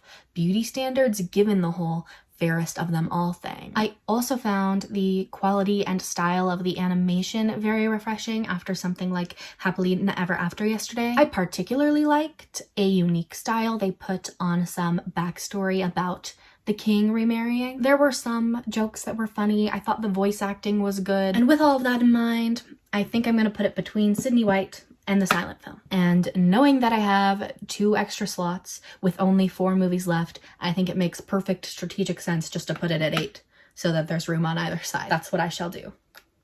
So Red Shoes of 2019 falls at 8th place, and I am very happy to have put something else on this side. If you were playing Deal or No Deal, this would be like a nightmare board. Or maybe it would be good because the higher numbers are what you want to keep around and those are down here.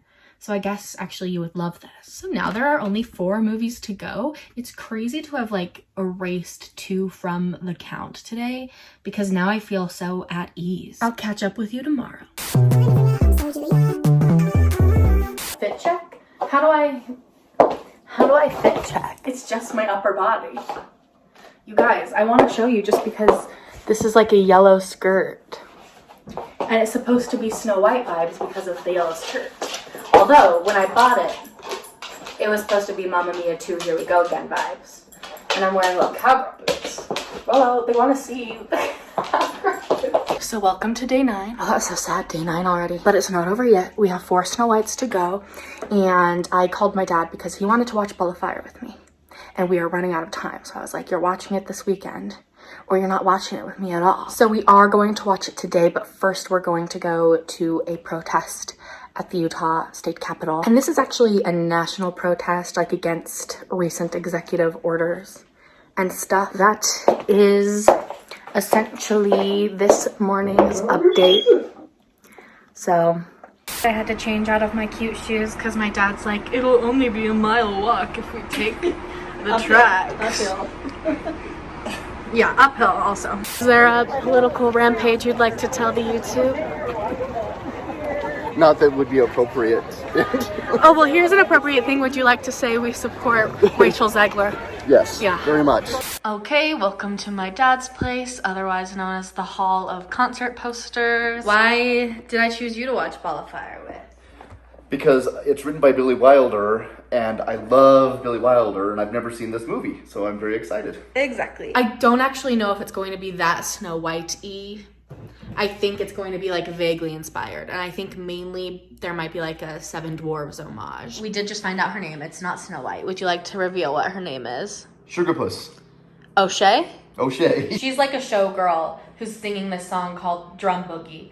Drum Boogie Woogie. Drum boogie, the drum boogie woogie. A guy has come to write down that term because he is part of this giant group of guys working on an encyclopedia. They all have their own specialties like mathematics or whatever, and his is language, grammar. English, yeah. So he's on the streets trying to figure out the slang of the time. Because they've been locked up in the mansion writing the encyclopedia and he's lost touch. That's the beginning of the plot. So she is now at their professor abode where they all live together. There are 8 of them. The other 7 are sort of the dwarves, and there's one main one, the grammar guy, who's like kind of the prince basically. And she, or like her lover, has been doing crimes. Yeah. And they're trying to subpoena her. Right. So she's trying to like hide out at their place and pretend to be interested in this science stuff for the encyclopedia. I guess the DA is kind of like the evil queen that she's hiding from instead of the evil queen. I guess so. I guess. And that's why she's here. It's actually so endearing so far to me. Or is the DA like the huntsman? Oh, yeah. That's what it is. Any early on thoughts you want to share? You said you don't think this dialogue is sounding very Billy Wilder-y. It is co-written with somebody else. Yeah, like this bit's actually more feeling Billy Wilder-y, but I want to see what the whole thing feels like so I can really before you review. Form a true opinion of it. But so far, I am thinking this like dwarf thing they have going on is really endearing. These scientists, these encyclopedia men, they're like creeping around this house in their pajamas. Like they're so afraid of this girl. And it's like surreal, but the comedy's working for me. They're really cute to me, these men. We caught an Apple reference, or you did. Yeah, because she was talking about scientific research and mentioned Newton and the apple falling on his head to discover gravity. And so there's the apple. When I was doing that drinking game with Hannah the other day, we were drinking for like every Snow White reference we found. We would, if we were to have a tahini popcorn. Every time we get a Snow White reference? Yeah, I guess so. All right. What do we got? He found some trivia for us. Well, I was just taking a little break and I was looking stuff up, and Barbara Stanwyck she made 85 movies in 38 years according to Wikipedia, which is just insanity to me. That's too many movies. But she was nominated for Best Actress for this film, but I couldn't see anything where it talked about this being directly a Snow White comparison. So we'll look at that later. Yeah, I didn't know if it was more like a comparison that audience people made, and that's why it's ending up on some of these lists. Yeah, it might be, but or if there was direct inspiration there. But it was also it was ranked on the American Film Institute's best comedies of all time. It's like in the top 100. So it's interesting. Popular movie. I didn't know it would be nominated for an Academy Award. No, I'd never heard of this movie, which is just very surprising to me because I pay attention to the AFI lists and things like that. But so far, about halfway through, there have been a lot of wildery scenes and dialogue and things. So far so good. All right, we finished the movie. Would you like to start with the trivia you've just acquired from your Googling? No, well, what it was is I actually this week listened to a podcast about one of my favorite Billy Wilder movies, Some Like It Hot, and during that podcast, I have seen that one. Yes, that's a good one, and I do like that one. And they were talking about how he started directing movies, not just being a screenwriter, because there were several screenplays where he didn't like how the director treated his work, and so I was trying to see in his first this came out in 1941, and his first directorial movie that he directed was 1948, and so I was wondering if this might be one that kind of triggered him that way, because it started out a little slower with how it kind of set up and then turns into a Looney Tunes cartoon. It got so funny. It got really silly, but it did have a lot of Billy Wilder type dialogue and jokes and kind of callbacks and very quick. If you're not paying attention to it, you could miss it. Yeah, there were things I missed. Kind of witticisms, and so. Overall, I enjoyed it. One of my favorite, it's not a Billy Wilder movie, but His Girl Friday. And it's Cary Grant, and the dialogue is just bam, bam, bam, bam, bam, bam, bam, bam, bam, bam, bam. And that's what a lot of Billy Wilder movies are, and this had that in it. What's it called again? Like the rom-coms that are like that? Some people, I think, misuse it to be like any sort of comedy that's old-timey. But I think it was actually originated through romances. I actually think His Girl Friday would count. Yeah. I did research about them for my video about Anyone But You. And it's something like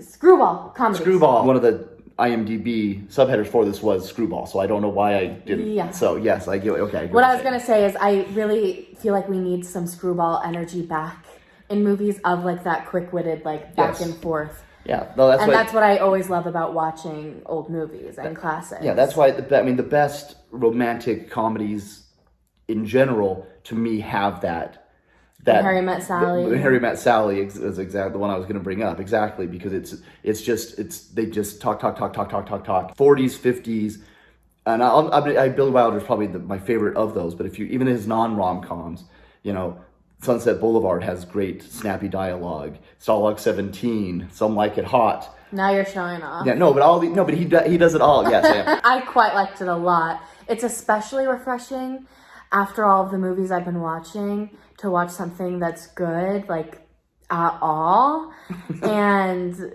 just competent and classic and fantastic in this way. I think I'll only go for a 4 on Letterboxd. Part of me wants to go 5, but I do agree that there were slower moments. And in her arc, I think some parts were a little extreme. She locked this old lady in a room and beat her up and knocked her out. She didn't beat her up. She punched her once, and the lady fell down, and then she put her in the closet. She knocked her out and then locked her in a closet. I had said in an update when I was filming that her lover was a crime guy, and she was hiding from the who? The DA, the district attorney. And the plan became sort of that they were going to get married so that she wouldn't have to testify against him. Right. And she wanted to stay in the, cottage. And the plot sort of became that in order to stay, because they were kind of trying to usher her out, she manipulated the main guy, the grammar guy. What's his name? Potts. Potsy. Bertrand Potts. Yeah, she manipulated him and by like kissing him and being romantically interested in him to the point where he then proposed to her. And it's hard to even explain the whole plot because it actually is kind of long and lots of things happen. But in the end, she chooses the academics and they all band together to like defeat the mob guy in a way. Like the ending was so cute to me. I've tried to tell people the nerds always win. Yeah, it was very much a nerds win the day story. Yes. And I loved the romance itself.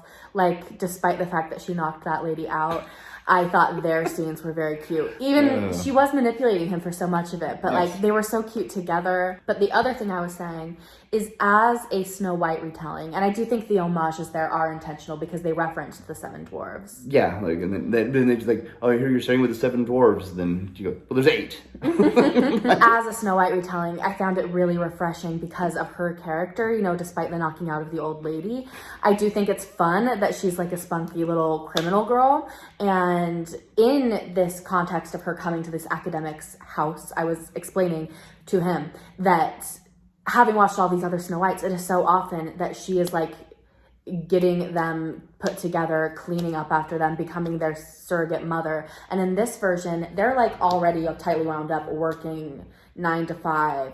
They're going to bed at 9 p.m. And she comes in and teaches them to have fun. They were stressed out little nerds. Yeah, she starts dancing with them. That's why they love her, because they're like, wow, what a breath of fresh air. It wasn't that she was cleaning up after them or taking care of them. It was... She was just the bomb. Hey, she was great. Yeah, so this is fun. Okay, so I have been putting all of the movies as I watch them into a blind ranking. If you had a list of 20, even though there are actually 18, I had a big realization the other day that I had miscounted. And now I have extra slots on my ranking. It's a mess.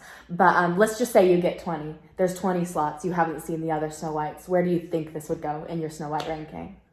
Just based on historically, if you have something that is an homage or a retelling or whatever the case may be, there are always really great versions. And then it just seems like there's just a bunch of garbage. Mm-hmm. I would say it would probably have, I would instinctively put it up higher because I just think I'm going to be watching a lot of garbage. Yeah, no. And I in fact think that it should be top 2 for you. It probably would be. I'm trying to be generous to what I don't know. Yeah, no, you're right. I'm not trying to be presumptuous.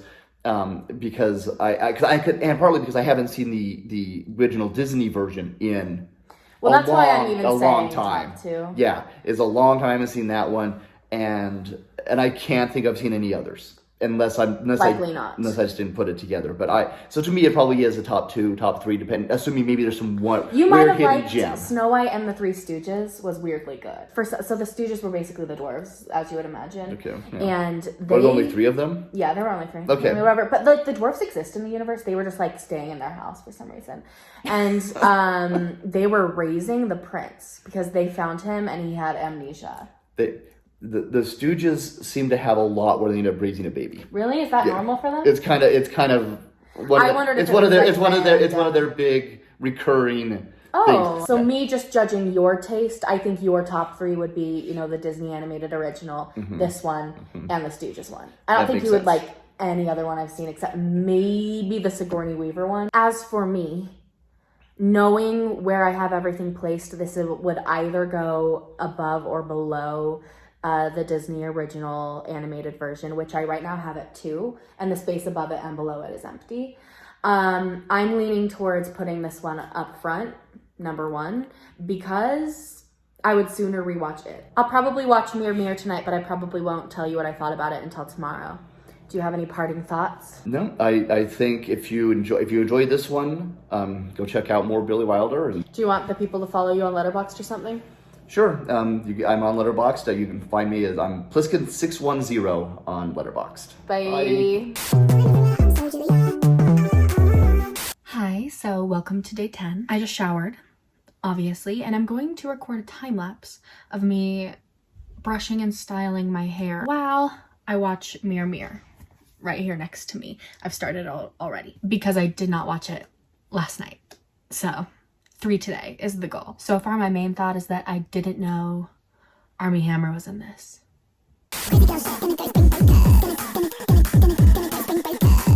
Okay, it literally took the whole movie to get to this And I'm not certain that this is going to work out. What I'm really worried about is how much lower this is than this. But we'll see about that. Luckily now I guess I can take these out as a reveal while we talk about Mirror Mirror. So overall, I'd say I liked that. Oh, that's not so bad. That was not so bad. Actually, I wanted to look something up. I wanted to look up when this came out in regards to if it was after the Alice in Wonderland Tim Burton thing. So Alice in Wonderland was 2010, this was 2012, and I feel like that is aesthetically what it takes after, because it's just very over the top. It feels like every second there is something to be looking at, whether that's just like the stilts that the dwarves are wearing or like the bunny ears and swan costume that were at like the ball. But in any case, I would say I enjoyed looking at it. It was probably the Snow White thus far that I enjoyed looking at the most. You know what? It and the Disney animated version. Like they have Snow White in this yellow cloak. That's really cool. We've got one more down here. Wait, oh, there's another. It got lost. And story-wise, I would say there's things I liked as well. The main sort of differences or like plot aspects that are unique to this movie, I'd say would be the Beast. So the Queen like justifies taxing the townspeople because she's saying that she's protecting them from some beast, which is actually apparently the king put under a spell. The prince is also different from like, you know, your standard Prince Charming. I don't just say this because I want to insult the like Armie Hammer part of the movie, but I did think their romance was pretty poorly developed. Like he rolls into the story as kind of a jerk. He calls the dwarves children, and to be fair, they are trying to rob him. They're like thieves in this version, but that doesn't mean he gets to call them children, and he does apologize for that later. But in terms of like his arc, I didn't really feel him changing. It just seemed like in the beginning he was a jerk and then later he was nice. Basically the evil queen is trying to marry him, but he meets Snow White in the woods, dances with her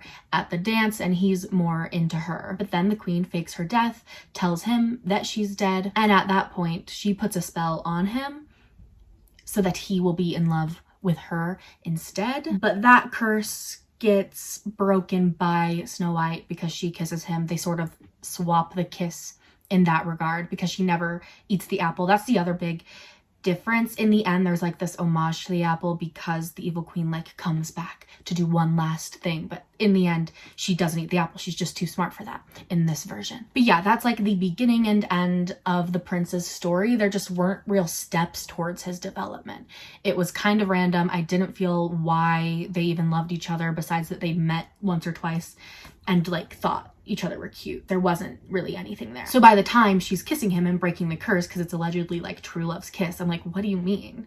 What do you mean you love each other? Because you can get away with that like in the original Disney animated version when they have like this completely uncomplicated like love at first sight type thing. But in this version, they infuse them with a little bit more of that like rom-com enemies tension. They meet under weird circumstances, they fight a little, and he's kind of a jerk. Like in a way that suggests he should have an arc, but because they just don't have a ton of screen time together and none of that development really happens, you jump from like this weird enemies point to this like in love point, and it's like, what is happening? What is happening? So that's the number one thing I didn't like. I didn't like the development of the romance. It didn't add up to me, didn't make sense to me. But pretty much everything else did work for me. Like I said, in this version, it's only alluded to the apple thing. Snow White wouldn't actually bite the apple because I think this one's whole mission statement seemed to be sort of like being an empowered version, which could be really annoying to me. But I think they found a really nice sweet spot where she does start out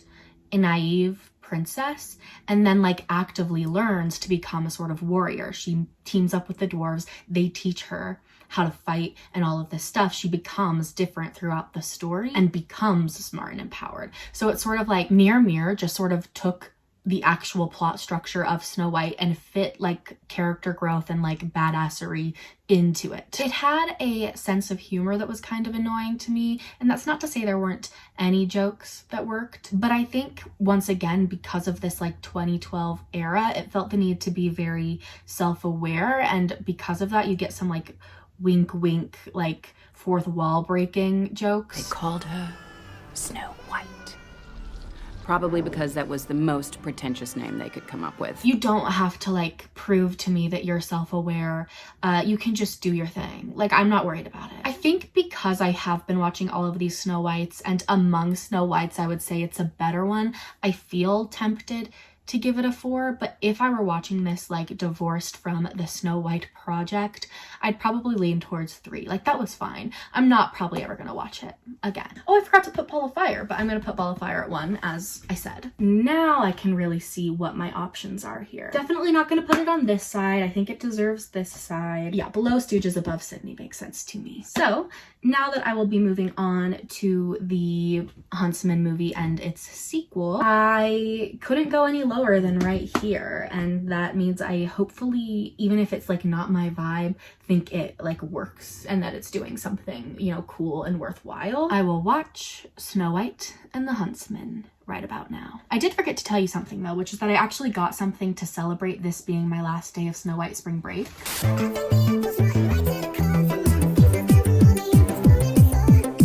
I did order it cut. I think like when I was a kid, I always wanted to have a caramel apple like on the stick because there's something more like fun about trying to eat an apple on a stick, but you obviously get a better like allocation of toppings this way because you're not just eating off the outer layer.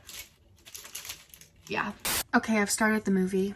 Luckily, Peacock is showing me that everybody hates it, so now I'm excited to get into it. But I thought you might like an apple review. Don't mind that my desk just looks like that. I don't know how that even happened. I have a mouse pad. But anyway, it's good. Cinnamony. Update. Oh, you can see my reflection.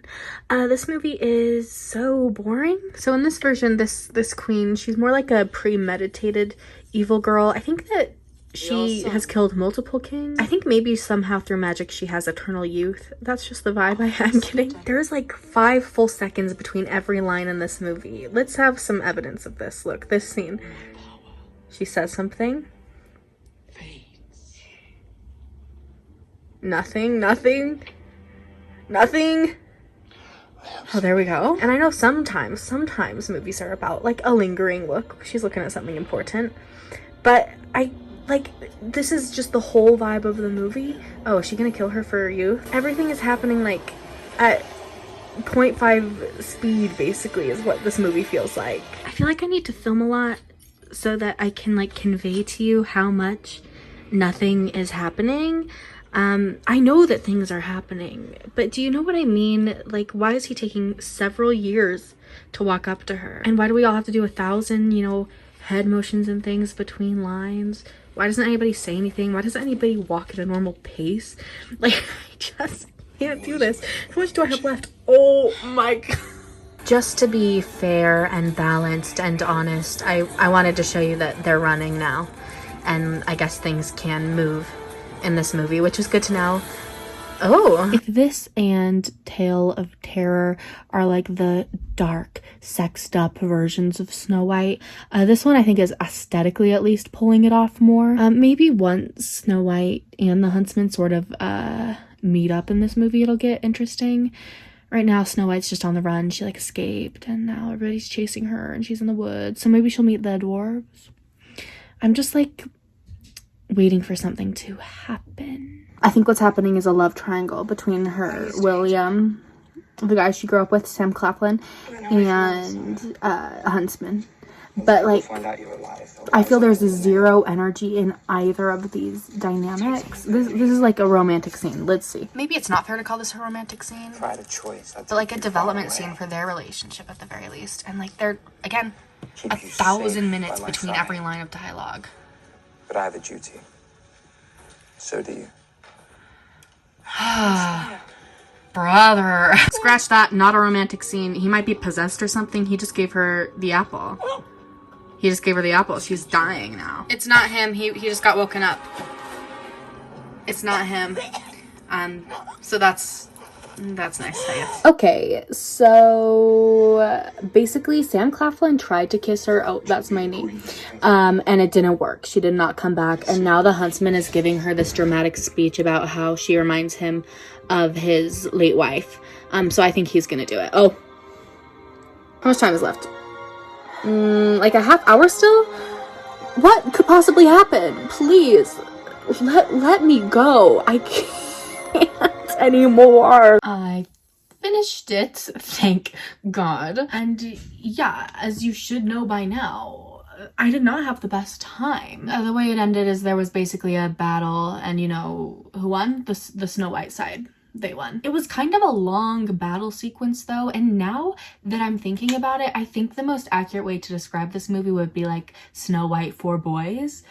Even though it has like this love triangle, like sexy Chris Hemsworth thing going on, this is so Snow White for boys. But me, no, I did not like it. And like I said, I knew that I didn't like this when I saw it back in the day, but I figured that I might like it better now. Maybe that was like the Sydney White effect, or just knowing that this list had, you know, a lot of movies that were lesser known that probably have fewer fans on it. Like this one, at the very least, was a theatrical release. I think it was a big hit. That's why it got a sequel. But no, it's not for me. And that is like fully just about its energy. There is something so low energy about it to me, and I could not believe how long it took to get through every single scene. And I don't want you to think of me as somebody who's like, I don't know, TikTok brained, who like doesn't have the attention span to get through a slower movie. But to me, there's a difference between a movie that's more subtle, that like takes longer to get like